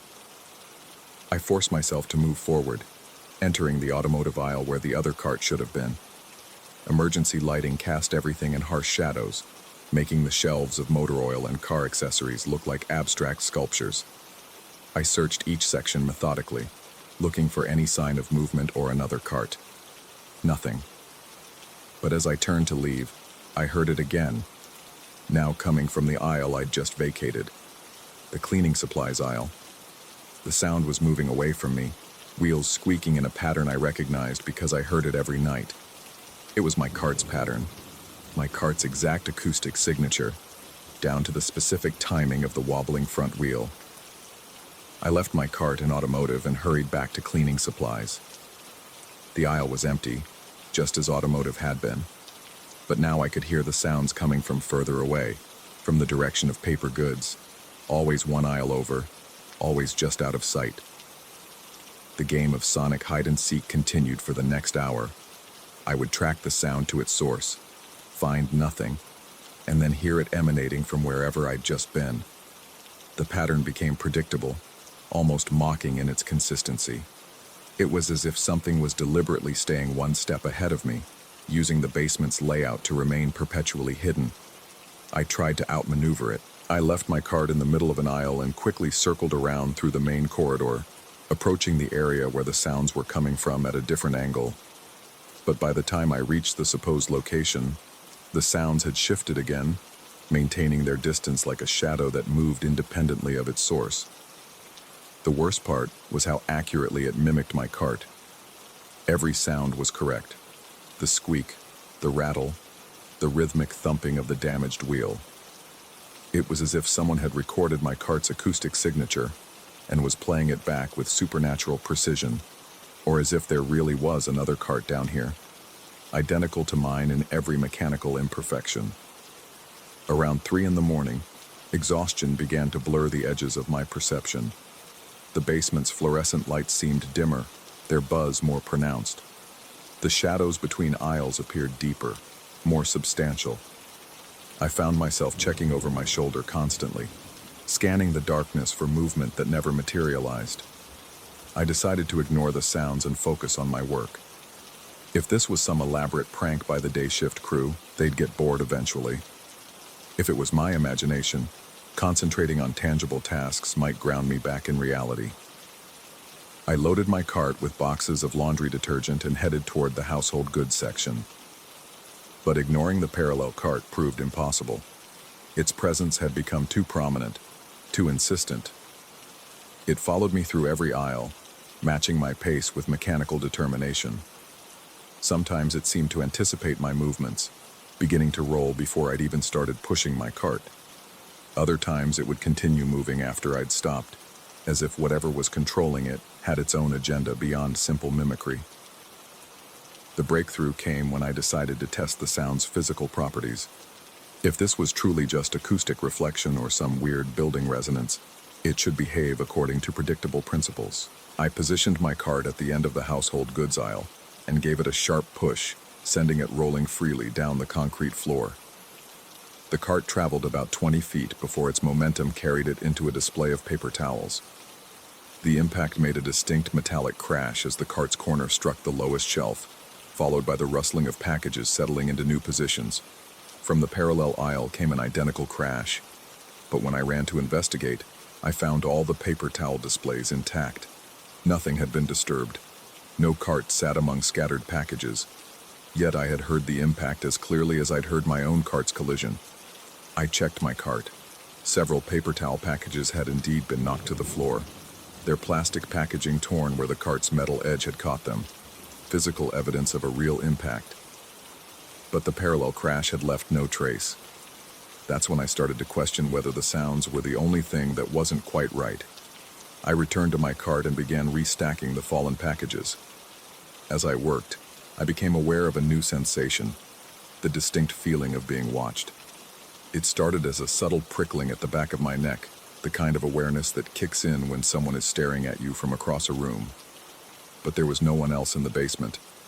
I was alone with my cart and whatever was making the parallel sounds. The feeling intensified as I continued working. It felt as if something was observing me from just beyond the range of the overhead lights, studying my movements with predatory patience.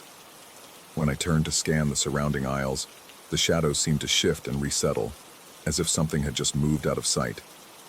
I tried to rationalize the sensation. Extended isolation could create paranoid thoughts. The mind, deprived of social interaction and stimulation, might fabricate threats to maintain alertness. Night shift workers in solitary environments often reported similar experiences.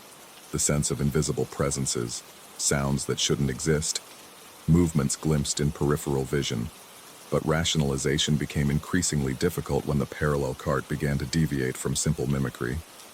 Around 4 in the morning, as I was stocking bathroom tissue in the paper goods aisle, I heard the other cart begin moving without any input from me. I stood perfectly still, hands resting on a package of toilet paper, and listened as the invisible cart rolled through what sounded like a complete circuit of the basement. It moved with purpose, following the main corridor around the entire stockroom, before returning to its parallel position in the adjacent aisle. When it stopped, I cautiously resumed my work. But now the cart seemed more active, more independent.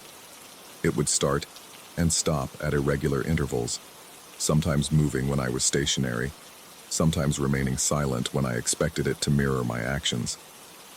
The pattern that had initially seemed so predictable had evolved into something more complex, more unsettling. I found myself matching my movements to its sounds rather than the other way around. When I heard it start to roll, I would begin pushing my cart. When the parallel sound stopped, I would stop too. Without realizing it, I had become the one doing the mimicking, following the lead of something I couldn't see or understand. The realization disturbed me more than the sounds themselves. I was adapting my behavior to accommodate something that might not even exist. Either I was responding to auditory hallucinations, which suggested a serious break from reality, or I was genuinely sharing the basement with something that defied logical explanation. Around 5 in the morning, with only 2 hours left in my shift, I decided to force a direct confrontation. I couldn't continue working under these conditions, jumping at every sound and constantly looking over my shoulder. Whatever was happening needed to be resolved. I positioned my cart at the intersection of 2 main aisles, directly under one of the brightest overhead lights.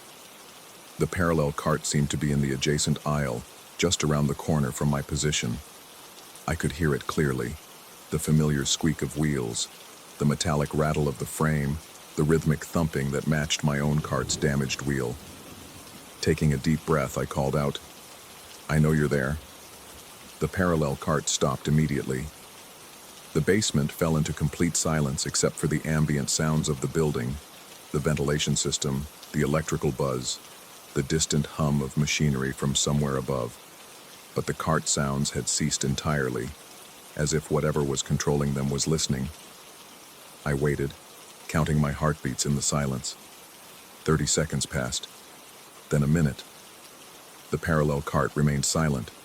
Just as I was beginning to think I'd imagined the whole thing, I heard it begin to move again. But this time, instead of maintaining its parallel position, the sounds were getting closer. The cart was approaching the intersection where I stood. My hands gripped my cart's handle so tightly that the metal edges cut into my palms even through my work gloves. The approaching sounds grew louder, more distinct. I could hear individual wheel rotations now, the specific timing of each squeak and rattle. It was definitely moving toward the corner where our aisles met. I stared at the intersection, waiting for the other cart to appear. The sounds indicated it was only a few feet away now, just around the corner. One more push and it would roll into view, ending the mystery of what had been following me through the basement all night. The sound stopped directly at the corner. I could hear breathing that wasn't my own, shallow, measured breaths that seemed to come from exactly where the cart should be. But when I stepped forward to look around the corner, the adjacent aisle was empty. No cart, no person, no explanation for the sounds or the breathing, but something had changed in the air itself. The temperature seemed to have dropped several degrees, and there was a new smell, metallic and sharp, like the scent that lingers after welding or electrical sparks. The overhead light above the intersection flickered once, casting rapid shadows that made the empty aisle appear to writhe with movement. I backed away from the corner, pulling my cart with me. As soon as I began moving, the parallel sounds resumed, but now they were more aggressive, more present. The other cart seemed to be pacing me, staying exactly parallel as I retreated deeper into the paper goods aisle. But then something happened that shattered what remained of my rational composure. I heard my cart hit something. The impact came from directly in front of me, a solid metallic collision that jarred my hands and sent vibrations up through the cart's frame. But my cart was moving through empty air. There was nothing in front of me except the open aisle and the far wall 20 feet away. Yet the collision was undeniably real. I felt it in my bones, heard the distinct sound of metal striking metal, experienced the sudden resistance as my cart's momentum was abruptly halted by an immovable obstacle. At the moment of impact, cans began falling. Not from my cart. I looked down to confirm that my cargo was secure. The falling sounds came from the parallel aisle, a cascade of metal containers striking concrete with sharp, ringing impacts. Can after can hit the floor in rapid succession, rolling and spinning with the distinctive sounds of tomato sauce cans, soup cans, the various products I'd been stocking all night. I abandoned my cart and ran to the adjacent aisle, following the sounds of the falling cans. The aisle was empty, but I could still hear them rolling across the concrete, dozens of them, scattered across the floor by some violent impact. But there were no cans on the ground. The shelves stood perfectly organized, every product in its designated place. Nothing had fallen, nothing had been disturbed. Yet I could still hear the cans rolling, their metallic surfaces spinning against concrete in a gradually diminishing symphony of impacts. The sounds finally faded into silence, leaving me standing alone in an aisle that showed no evidence of the chaos I'd just heard. The fluorescent light above flickered again, and in that brief moment of darkness, I thought I saw something at the far end of the aisle, a shape that might have been a cart, or a person, or something else entirely. When the light steadied, the aisle was empty again. I returned to my own cart, which sat exactly where I'd left it after the collision. But now I noticed something that made my blood run cold. There was a new dent in the front corner of the cart's frame, a fresh scrape in the metal that definitely hadn't been there at the start of my shift. The damage was consistent with a head-on collision, as if my cart had struck something solid and immovable, but I had collided with nothing. I had felt the impact, heard the collision, experienced the jarring halt of momentum. My cart bore physical evidence of the crash, yet there had been nothing there to hit. I examined the dent more closely under the harsh fluorescent light. The metal was scraped down to bare steel, with stress patterns that indicated a significant impact. This wasn't damage that could be explained by bumping into a shelf or dropping the cart. Something had hit my cart with considerable force, or my cart had hit something that shouldn't have existed. The remaining 2 hours of my shift passed in a haze of nervous energy and constant vigilance. I finished my assigned tasks mechanically, stocking the remaining products while listening for any return of the parallel cart sounds. But the basement had fallen silent except for its usual ambient noise. Whatever had been following me seemed to have withdrawn, leaving only questions and a damaged cart as evidence of its presence. As 7 o'clock approached and the end of my shift neared, I found myself reluctant to leave. Not because I wanted to continue experiencing whatever was happening in the basement, but because leaving would mean accepting that I might never understand what I'd encountered. The rational part of my mind still offered explanations: stress-induced hallucinations, acoustic tricks of the building, fatigue-related perceptual distortions. But the dent in my cart was real. The impact I'd felt was real. The sounds had been too precise, too specific to dismiss as mere imagination. I filled out my shift report, noting the products I'd stocked and their locations. In the section marked "Issues or Concerns," I hesitated before writing, "Cart damage during shift. Recommend inspection." I didn't mention the parallel sounds or the invisible collision. Who would believe such a report? More importantly, what would it mean for my job if I documented experiences that suggested psychological instability? As I pushed my damaged cart toward the freight elevator, I realized that the real horror wasn't what I'd experienced during the night. It was the knowledge that I would have to return tomorrow night, and the night after that, to work alone in a basement where the laws of physics seemed negotiable and reality itself was open to interpretation. The elevator arrived with its usual mechanical groan, and I pushed my cart inside. As the doors began to close, I heard it one final time, the distinctive squeak and rattle of another cart approaching from somewhere in the basement depths. The sounds grew closer as the elevator doors sealed shut, cutting off my view of the stockroom. But just before the doors closed completely, I glimpsed something that made me question everything I thought I understood about what had happened during my shift. There, at the edge of the light, barely visible in the shadows between the shelves, was another cart. Identical to mine in every detail, down to the specific pattern of scratches and wear marks. Even from a distance, I could see that its front corner bore a fresh dent that perfectly matched the damage on my own cart. The elevator began its ascent, carrying me away from the basement and back to the fluorescent normalcy of the store above. But the image of that other cart stayed with me, raising questions that had no comfortable answers. Had I been working alongside my own reflection somehow, caught in some strange loop of cause and effect that the basement's unusual acoustics had made manifest? Was the damaged cart I'd been pushing all night the same one I'd glimpsed in the shadows? And if so, what did that suggest about the nature of time and space in that underground labyrinth? Or was there really another person down there?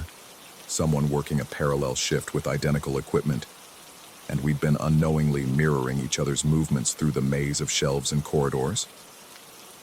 The elevator reached the main floor, and I emerged into the bright safety of the closed store. But as I clocked out and headed for the parking lot, I knew that none of these explanations would satisfy me.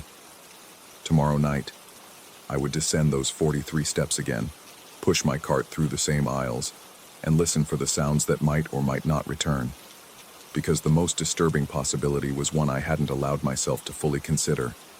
that I was the parallel cart, that somewhere in the basement, another version of me was stocking shelves and listening to the sounds of my cart with the same growing unease I'd experienced, that we were both real, both trapped in the same nocturnal routine, both unaware that we were sharing our underground world with our own reflection.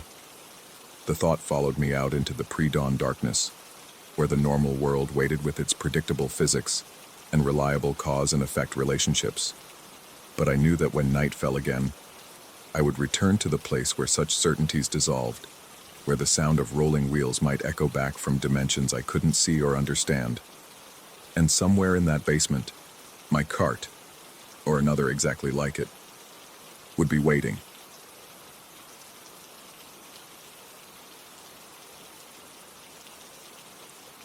Story 11.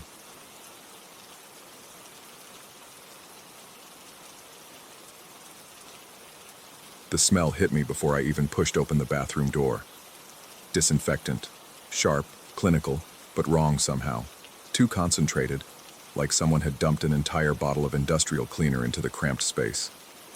I paused in the doorway, my hand still gripping the cold metal handle, and breathed through my mouth instead.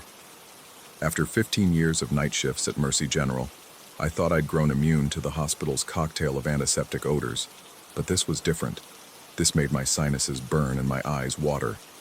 The bathroom hadn't been used in months.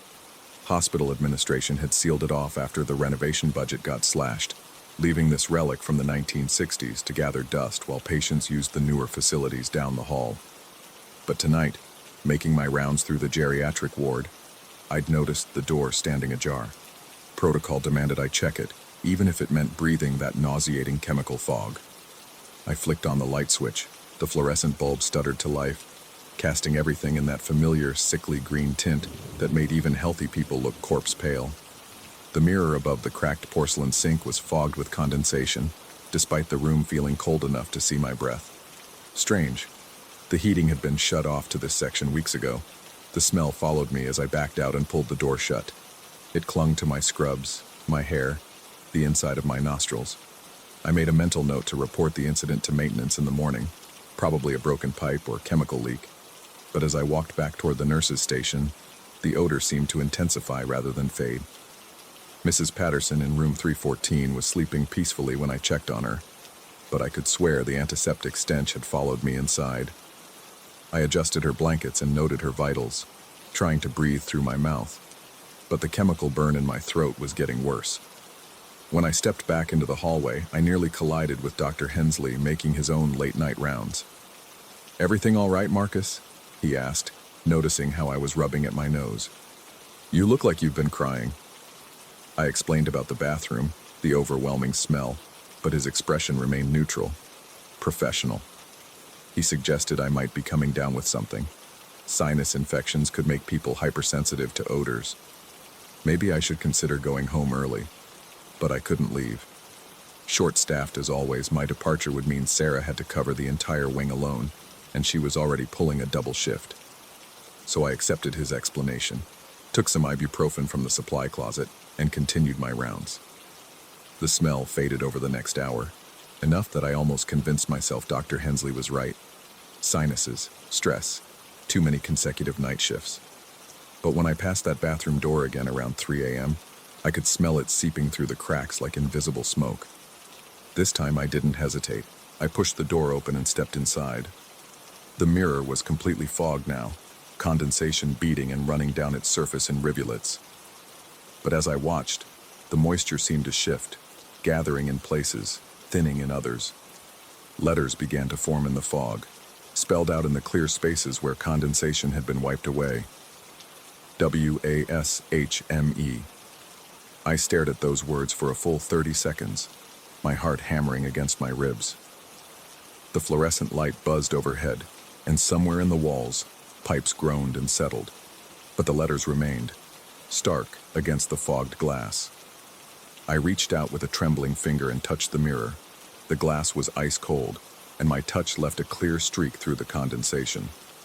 The letters weren't etched or scratched, just areas where the fog had been disturbed, as if someone had written them from the other side. But that was impossible. This bathroom backed up against an exterior wall. I bolted from the room, my sneakers squeaking against the linoleum as I hurried back to the nurse's station.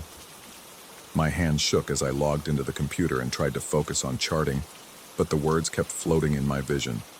Wash me. Written in condensation that shouldn't exist in a room without heat, in a space that had been sealed for months. Dr. Hensley was right. I was getting sick. Stress and exhaustion were making me see things, smell things that weren't there.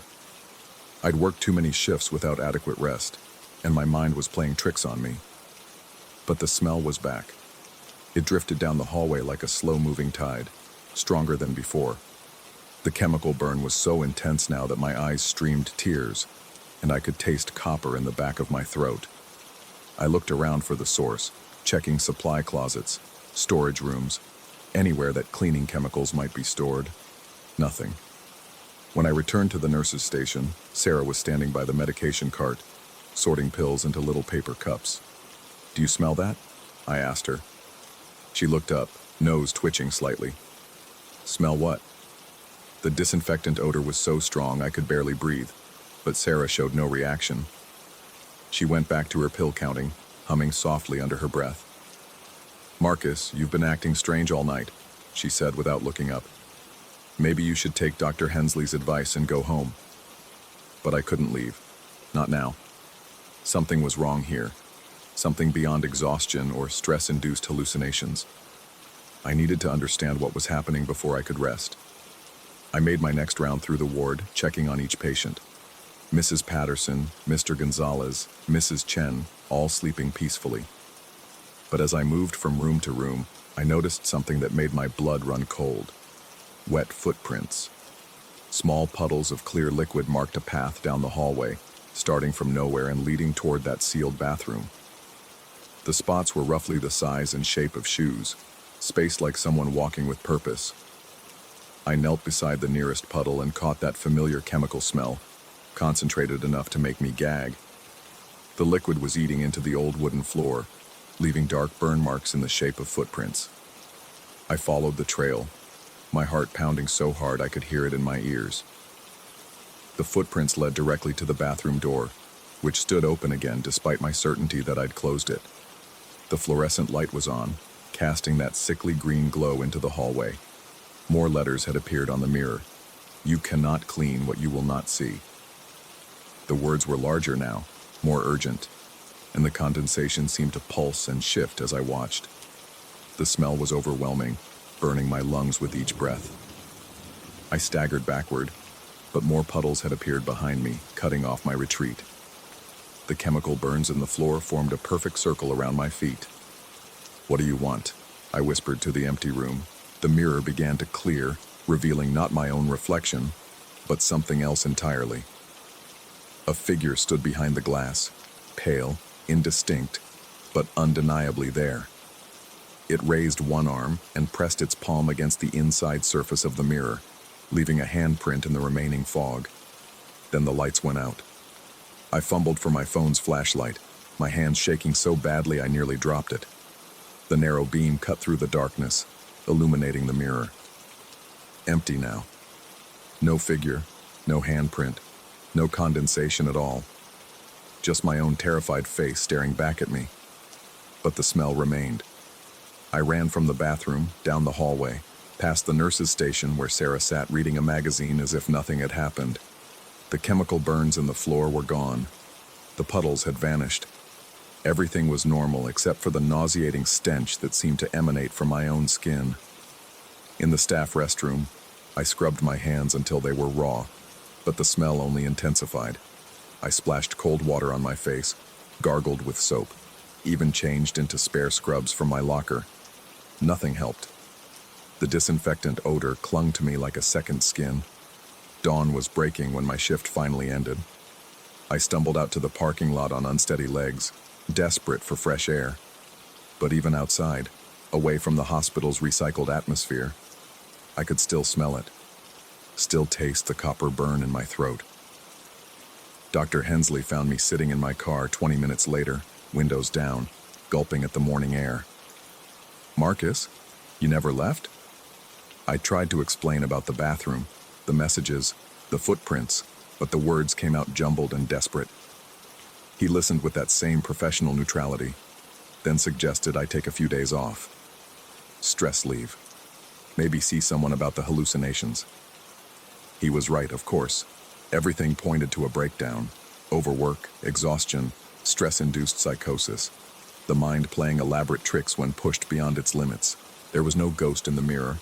No supernatural presence demanding to be cleansed. Just a nurse who'd worked too many double shifts and couldn't tell reality from delusion anymore. But as I drove home through the quiet suburban streets, I caught sight of my reflection in the rearview mirror. My face was pale, my eyes bloodshot from the chemical irritation. And there, fogged on the glass behind me from my own breath, new letters were forming. Wash me, wash me, wash me. The words appeared faster now, covering every reflective surface in my car, the side mirrors, the windows, even the face of my watch. Always the same message, always in that same condensation that shouldn't exist. I pulled over and closed my eyes, pressing my palms against my temples. Psychotic break. That's what this was. Dr. Hensley would prescribe medication, recommend therapy, and eventually the hallucinations would fade. I'd return to work in a few weeks with a clean bill of mental health and a good explanation for my temporary instability. But when I opened my eyes, the smell was still there. Still burning in my nose, my throat, my lungs. And in the reflection of my car's windshield, I saw my own face staring back, pale, terrified, and completely transparent. I could see right through myself to the empty passenger seat behind. The hospital discharged me on medical leave the next day. Stress-related exhaustion, they said. Nothing that couldn't be fixed with rest and proper counseling. Dr. Hensley prescribed sleeping pills and the name of a good psychiatrist. Sarah brought me flowers and promised to cover my shifts until I felt better. Everyone was very understanding, very professional, very concerned about my mental health. But none of them could smell what I smelled. None of them could see what I saw in every mirror, every window, every reflective surface I encountered. The messages were getting longer now, more detailed, appearing faster than I could wipe them away. Wash away the stains you cannot see. Cleanse what you refuse to acknowledge. The hands that hurt require cleaning. I stopped looking at mirrors altogether, covered them with towels, avoided windows, kept my eyes down when walking past shop fronts. But the smell grew stronger each day, and I began to notice other things. Wet footprints following me wherever I went. Chemical burns appearing on floors I'd never touched. The taste of disinfectant in everything I ate or drank. The psychiatrist was very helpful. She explained how trauma and stress could manifest in elaborate hallucinations, how the mind sometimes created complex narratives to process guilt or anxiety. We talked about my years working in the hospital, the patients I'd lost, the mistakes I'd made. She suggested that my subconscious was demanding cleansing, penance for imagined sins. But I knew better. Whatever was happening to me wasn't originating from my mind. It was something else, something that had been waiting in that abandoned bathroom, growing stronger in the sealed darkness. Something that had chosen me for reasons I couldn't understand. And it wasn't finished with me yet. The messages are still appearing. Even now, as I write this account, I can see new words forming in the condensation on my bedroom window. Some stains never wash clean. Some guilt never fades. Wash me, wash me, wash me. Maybe the doctors are right. Maybe this is all in my head. An elaborate delusion brought on by stress and exhaustion. Maybe there never was a figure in the mirror. Never were chemical burns in the floor. Never was anything more supernatural than a tired nurse's overworked imagination. But if that's true, why can I still smell the disinfectant burning in my nose? Why do the letters keep appearing no matter how many mirrors I cover? And why, when I look at my own reflection, do I sometimes see right through myself to whatever horror might be standing behind? The smell is getting stronger again, the messages more urgent, and somewhere in the distance, I can hear the sound of water running, pipes groaning, and footsteps echoing down an empty hospital corridor. They're coming closer, and I still don't know what needs to be washed clean.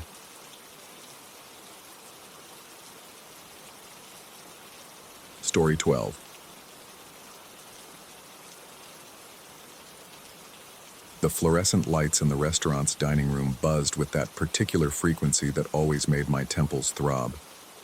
It was the kind of sound that burrowed into your skull and stayed there, even after you'd clocked out and walked home through the empty campus streets. Tonight felt different, though. The buzz seemed louder, more insistent, like it was trying to tell me something I wasn't ready to hear. I'd been working at Enzo's for 3 semesters now, long enough to recognize the regulars, the troublemakers, and the ones who left their tables looking like crime scenes. But I'd never seen the couple who walked through the mahogany doors at exactly 9:47 p.m., 7 minutes before we stopped seating for the night. They moved with the kind of calculated elegance that money can't buy, only inherit. The woman wore a black dress that seemed to absorb light rather than reflect it, and her companion's suit hung on his frame with tailored precision. Everything about them whispered old money, the kind that built university endowments and had buildings named after long-dead relatives. What struck me most was how they looked at the restaurant, not with the appreciation of first-time diners or the casual familiarity of regulars, but with the clinical assessment of people conducting an inspection. Their eyes swept across the exposed brick walls, the hanging Edison bulbs, the carefully curated vintage photographs, cataloging every detail with uncomfortable intensity. The woman's gaze found mine across the dining room, and I felt something cold settle in my stomach. Her smile was perfect, practiced, and completely empty. "Table for 2, she said when I approached, though it sounded more like a statement of fact than a request. Her voice carried a strange quality, as if it was being transmitted from somewhere far away. I led them to table 14, a corner booth with burgundy leather upholstery and a view of the kitchen service window. The man hadn't spoken yet, but I could feel his attention like a weight on my shoulders. When I handed them menus, his fingers brushed mine, and they were impossibly cold. Not just cool, but cold in a way that suggested circulation had stopped long ago. They ordered without looking at the menus: filet mignon, medium rare, with seasonal vegetables. When I asked about wine, the woman simply said red, as if the specific vintage was irrelevant. There was something performative about the entire interaction, like they were playing roles in a script I hadn't been given. As I turned to leave, the woman spoke again. "We'd like to store our coat in your storage area." I paused, confused. "Our coat rack is right by the entrance, or I could hang it in the back near the storage area," the man said, speaking for the first time. His voice was deeper than I'd expected, with an accent I couldn't place. "Where you keep the cleaning supplies." The request was so specific, so unusual, that I found myself nodding before I could think of a reason to refuse. The cleaning supply closet was tucked behind the kitchen, a cramped space filled with industrial disinfectants, mop buckets, and cases of toilet paper. It smelled of bleach and something else, something organic and slightly sweet that I'd never been able to identify. The woman handed me a coat that was heavier than it looked, made from some dark material that seemed to shift color in the restaurant's amber lighting. As I carried it toward the storage room, I could have sworn I felt something move in the pockets, a subtle shifting that made my skin crawl. The closet door stuck when I tried to open it, resistant in a way it had never been before. When it finally gave way, the familiar smell hit me with unusual intensity, mixed now with something that reminded me of wet earth after rain. I hung the coat on a makeshift hook fashioned from a bent wire hanger, and as I did, I noticed the fabric felt warm to the touch, as if it had been recently worn despite the October chill outside. The rest of their meal proceeded without incident, though I found myself checking on them more frequently than necessary. They ate in near silence, cutting their food with mechanical precision and chewing with identical rhythm. Neither of them touched their wine, but the glasses gradually emptied anyway, the burgundy liquid seeming to evaporate in the warm restaurant air. Other customers came and went, a few late-night studiers grabbing coffee and dessert, a young couple celebrating something with champagne, a businessman working through pasta and phone calls. Normal people living normal lives, creating the comfortable background noise that made restaurants feel alive. But somehow, the presence of the couple in table 14 seemed to muffle all of it, creating a pocket of stillness that made the air feel thick and hard to breathe. When they finished eating, they sat back in their booth and waited. Not in the way people wait for the check or for their conversation to wind down, but with the patience of people who had nowhere else to be and all the time in the world to get there. The woman's hands rested on the table, her fingers drumming a complex pattern that reminded me of Morse code, though I couldn't decipher any meaning from the rhythm. At 11:30, they finally asked for their coat. I retrieved it from the storage closet, where it had somehow managed to accumulate a thin layer of dust despite being there for less than 2 hours. The woman accepted it without comment, draping it over her arm with the same theatrical precision she'd displayed all evening. They paid in cash, leaving exact change plus a 20% tip calculated to the penny. No words of thanks, no pleasantries about the food or service, just the quiet efficiency of people completing a transaction. As they walked toward the exit, I noticed they cast no reflection in the mirrored column near the door, though that could have been a trick of the lighting or my tired eyes playing games after a long shift. The door closed behind them with the soft chime of the entry bell, and immediately the restaurant felt different. The air seemed lighter, the fluorescent buzz less intrusive, as if some oppressive presence had been lifted. I found myself taking deep breaths, only then realizing how shallow my breathing had become during their visit. I finished my closing duties with unusual speed, eager to get home and forget about the strange couple and their inexplicable request. As I hung up my apron in the staff area, I felt something crinkle in the pocket, something that definitely hadn't been there when I'd started my shift. My fingers closed around a small piece of paper, and when I pulled it out, my blood turned to ice water in my veins. It was a dry cleaning ticket, yellow with age and creased as if it had been folded and unfolded many times. The printing was faded but still legible. Richmond Cleaners across the top, followed by a claim number and date. But it was the date that made my hands shake. Tomorrow, October 15th. And written in the time field, in handwriting that looked disturbingly like my own, was 11:30 p.m., exactly when my shift was scheduled to end tomorrow night. The rest of the information was equally impossible. The customer name read M. Whitmore, a name that meant nothing to me, but beneath it, someone had written my address in the same shaky handwriting.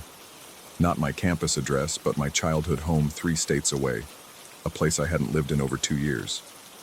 I stared at the ticket until the words began to blur, trying to make sense of how it could have ended up in my apron pocket. The couple had never been near the staff area, never had any opportunity to plant something in my clothing, and how could they have known my address, let alone an address I hadn't given to anyone at the university? The paper felt wrong in my hands, too warm and slightly damp, as if it had been carried close to someone's skin for a long time. When I held it up to the light, I could see watermarks in the yellowed paper, shapes that looked almost like faces, though that could have been my imagination running wild after a long night of strange interactions. I should have thrown it away. Every rational instinct screamed at me to crumple up the impossible ticket and drop it in the nearest trash can. Instead, I found myself folding it carefully and slipping it into my wallet, where it seemed to pulse against my hip like a second heartbeat as I walked home through the empty streets. Sleep was impossible. I lay in my narrow dorm bed, staring at the ceiling and listening to my roommate's steady breathing, trying to convince myself that the whole evening had been an elaborate prank or a stress-induced hallucination. But the ticket remained real, a physical object I could touch and examine, its edges growing softer and more worn with each handling. By morning, I'd developed a dozen theories. Maybe the couple were theater students practicing some kind of performance art. Maybe they were psychology majors conducting an experiment on suggestion and perception. Maybe I was having some kind of breakdown brought on by midterm stress and too many double shifts. None of the theories explained how they'd gotten my address, or how they'd known I would be working until 11:30 the following night, or how they'd managed to plant the ticket without ever coming near my apron. But theories were all I had, so I clung to them like lifelines as I dragged myself through my morning classes. I considered calling in sick to work, but the thought of losing a night's tips before midterms made the decision for me. Besides, What were the chances the couple would return? They'd gotten what they wanted, whatever that was, and there was no reason to expect them back. I was wrong. They arrived at exactly 9:47 p.m., walking through the door with the same measured elegance as the night before. The woman wore the same black dress, the man the same perfectly tailored suit. They requested the same table, ordered the same meal, and made the same impossible request about storing their coat in the cleaning supply closet. This time I was ready for them. I'd spent the day researching Richmond cleaners, only to discover that no such business existed anywhere within 100 miles of campus. I'd practiced excuses for refusing their storage request, rational explanations about health codes and restaurant policy that should have sent them to the coat rack like normal customers. But when the moment came, when the woman looked at me with those empty eyes and asked about the storage area, I found myself nodding again. My mouth moved without conscious direction, agreeing to hang their coat in the same cramped closet where it would absorb the smell of bleach and that unidentifiable organic sweetness. The coat felt different this time, lighter, as if it was hollow inside, but somehow more alive. As I carried it toward the storage room, I could have sworn I heard whispers coming from within the fabric, too quiet to understand but urgent in their tone. The closet door opened easily this time, swinging wide as if it had been waiting for me. Inside, the smell was stronger, more complex. Beneath the familiar chemical tang of cleaning supplies, I detected notes of old paper, wet leaves, and something that reminded me uncomfortably of the interior of a coffin I'd seen at my grandfather's funeral. The coat seemed to hang itself on the wire hook, settling into place with the satisfied sigh of something returning home. The evening proceeded exactly as it had the night before. The couple ate in methodical silence, their wine glasses emptying without being touched, their presence creating that same pocket of oppressive stillness. Other customers moved through their normal routines, but I found it increasingly difficult to focus on anyone else. My attention kept being drawn back to table 14, where the couple sat like mannequins waiting for someone to wind their clockwork hearts. At 11:30, they asked for their coat again. This time, when I entered the storage closet, I noticed something new. Other coats hanging on hooks that hadn't been there before. Dozens of them in various styles and colors, all carrying the same faint smell of old paper and wet earth. But when I blinked and looked again, they were gone, leaving only the couple's dark coat hanging alone on its wire hook. I retrieved it with hands that shook despite my efforts to stay calm. The fabric felt room temperature now, completely normal. But as I handed it to the woman, our eyes met, and I saw something that made my knees weak. For just a moment, her pupils seemed to expand until they consumed her entire eye, creating bottomless black holes that reflected nothing and absorbed everything.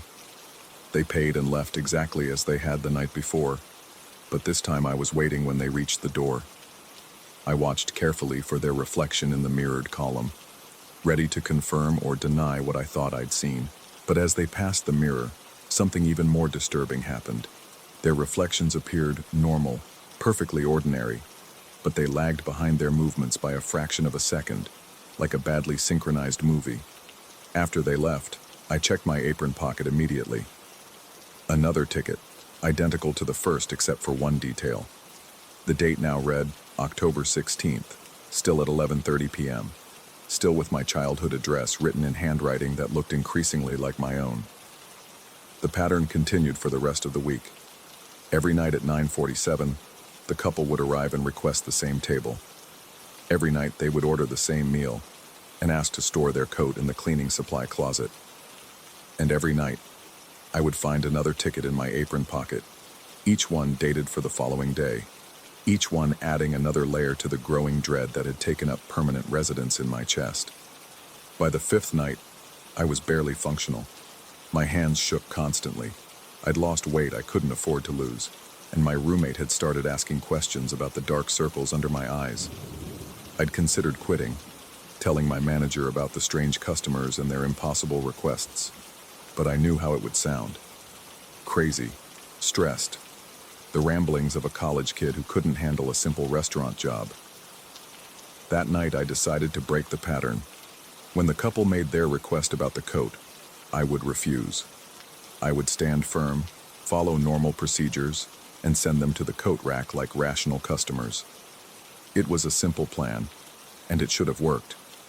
But when 9:47 came and went without the couple appearing, I felt no relief.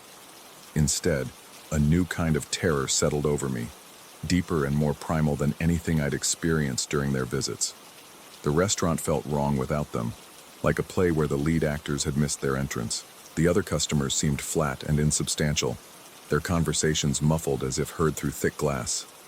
At 10:15, I made a decision that would haunt me for the rest of my life.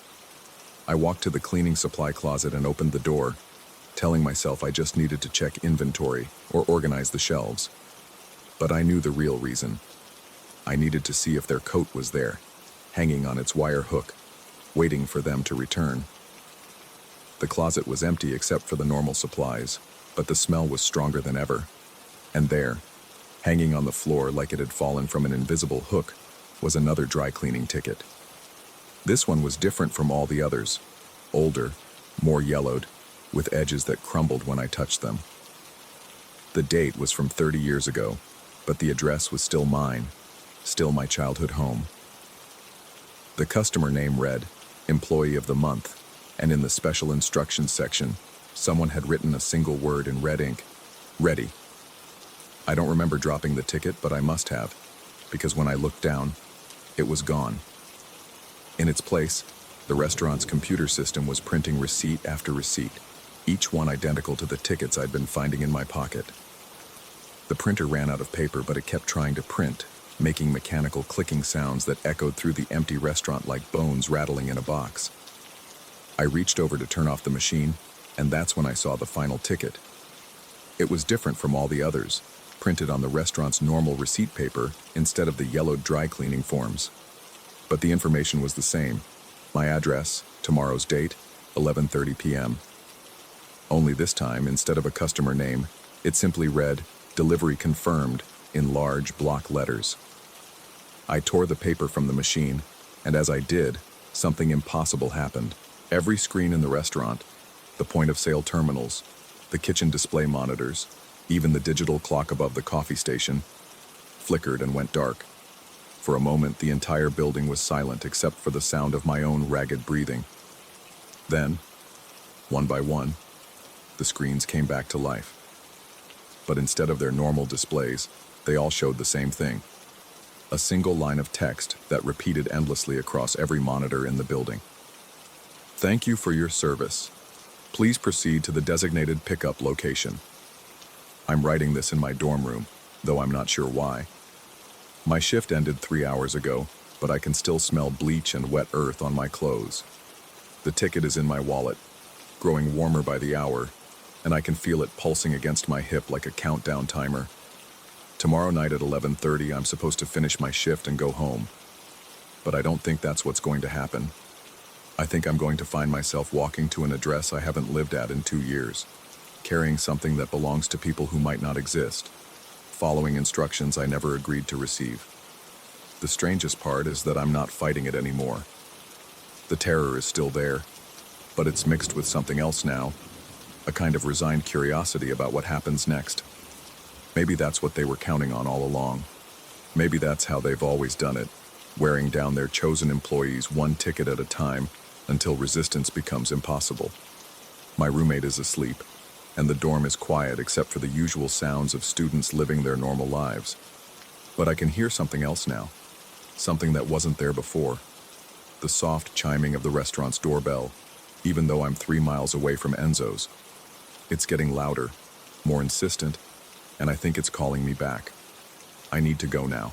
The ticket in my wallet is burning hot, and I can smell cleaning supplies everywhere, even here in my small room with its cement walls and industrial carpeting.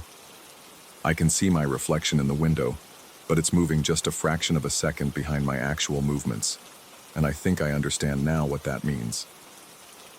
Tomorrow, someone new will start working the night shift at Enzo's. They'll be young and eager to please, probably a student who needs the money for textbooks and rent. And sometime soon, maybe next week or next month, an elegant couple will walk through the mahogany doors at exactly 9:47 p.m., 7 minutes before the restaurant stops seating for the night. They'll request a table in the back, order filet mignon medium rare, and ask to store their coat in the cleaning supply closet. And the new employee will agree, because that's what we always do. That's what we're supposed to do. The chiming is getting louder now, and I can see headlights outside my window even though it's past midnight and the campus roads should be empty. I think my ride is here. I just hope whoever replaces me is better at breaking patterns than I was.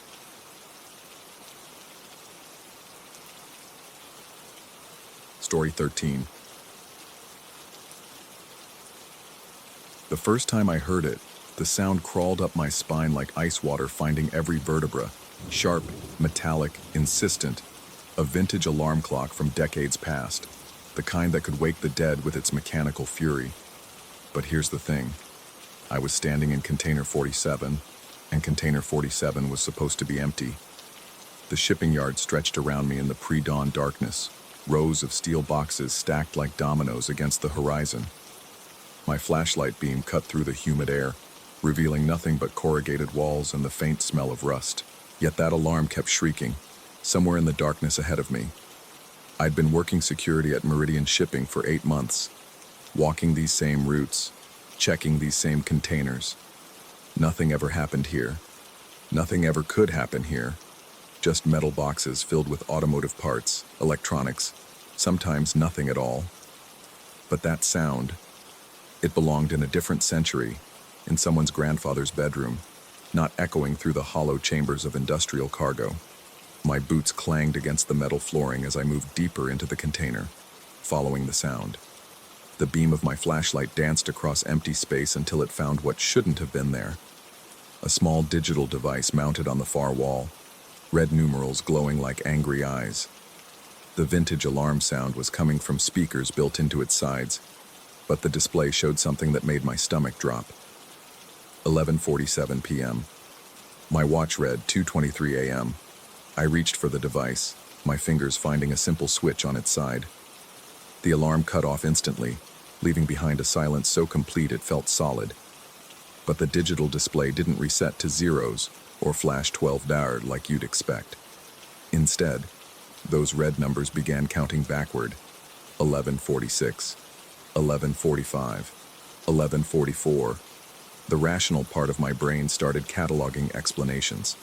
Malfunctioning equipment, some kind of timer counting down instead of up. A prank by the day shift guys, though God knows why anyone would haul vintage alarm equipment into an empty container for a joke. But my hands were shaking as I wrote the incident in my log, and I couldn't explain why. The next 3 hours passed without incident.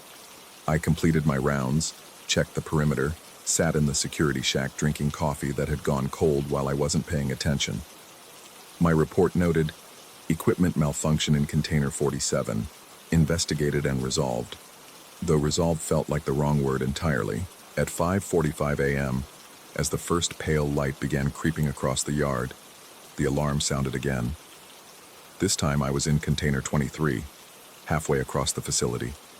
The sound carried impossibly well through the humid air, that same mechanical shriek that seemed to bypass my ears and resonate directly in my bones. I ran toward Container 47, my flashlight beam bouncing wildly as my feet pounded against gravel and concrete. Inside, the device showed 11:32 p.m., 15 minutes further back than before. I turned off the alarm again, watching those red numbers crawl backward like time itself was bleeding in reverse. This time I tried to remove the device, but it was bolted to the wall with industrial-grade hardware. I photographed it with my phone, though the pictures came out strangely blurred, the numbers appearing as red smears against the darkness. When I returned to the security shack, my coffee cup was full again. Steam rose from its surface in lazy spirals, as if I'd just poured it moments before. But I distinctly remembered drinking it down to the dregs, remembered the bitter taste of grounds at the bottom. I stared at that cup for a long time, watching the steam dissipate, before pouring the contents down the sink, with hands that trembled more than they should have. The third time came 2 hours later, at 7:30 a.m., just as the day shift was arriving. Jerry walked into the shack as I was writing my report, his cheerful morning energy grating against my nerves like sandpaper. "Hell of a thing," he said, hanging his jacket on the hook by the door. "You look like you've seen a ghost." I wanted to tell him about the alarm, about the backward counting clock, about the coffee that had somehow refilled itself. Instead, I just handed him the night's incident reports and headed for my car. But as I reached for my keys, I found them hanging on my belt, though I could have sworn I'd left them on the desk. At home, I lay in bed staring at the ceiling, listening to the familiar sounds of my neighborhood waking up. Children heading to school, dogs barking, the distant hum of traffic building toward rush hour. Normal sounds, reassuring sounds. But underneath it all, I kept hearing that mechanical shriek, kept seeing those red numbers crawling backward through time. I called in sick for my next shift, told my supervisor I had food poisoning, needed a day to recover. He grumbled about short notice but approved it. I spent the day researching temporal anomalies, electromagnetic fields, anything that might explain what I'd experienced. The internet offered plenty of theories about time dilation and quantum mechanics, but nothing that applied to alarm clocks and empty shipping containers. When I returned to work 2 nights later, container 47 was gone. "Shipped out yesterday," Jerry told me when I asked. "Bound for somewhere in Eastern Europe, I think." "Why?" I made up something about a maintenance issue I'd forgotten to log, but Jerry was already moving on to other topics. That night, I walked the entire yard twice, checking every container, looking for any trace of the device. Nothing, just the usual cargo manifests and bill of lading paperwork that made up the tedious backbone of international shipping. But 3 weeks later, it started again. Container 81 this time, newly arrived from Singapore. The same vintage alarm sound, the same impossible backward counting display. This time it read 10:15 p.m. when I found it at 3:30 a.m., almost 5.5 hours in reverse. I tried everything I could think of, disconnected the power source, the device kept running, covered it with a tarp, the sound penetrated anyway. Called my supervisor to report it. My phone showed no record of the call afterward. I even brought a camera to document everything, but the footage showed only empty container walls and my own voice talking to nothing. The pattern established itself over the following months. Different containers, always newly arrived or about to ship out.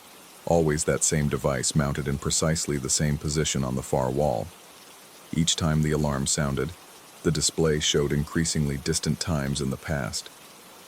Each time I experienced small impossibilities, objects returning to previous positions, conversations I'd forgotten suddenly playing out word for word again, the taste of meals I'd eaten hours earlier returning to my mouth.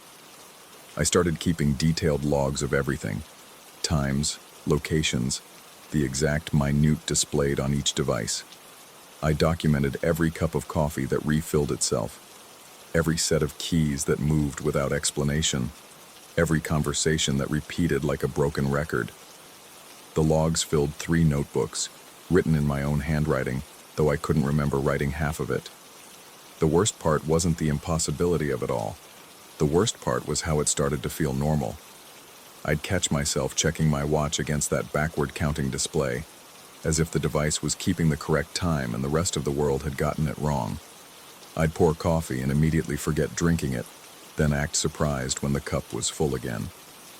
I'd have conversations with Jerry or the other guards that felt like repetitions of conversations we'd had before, though neither of them seemed to notice.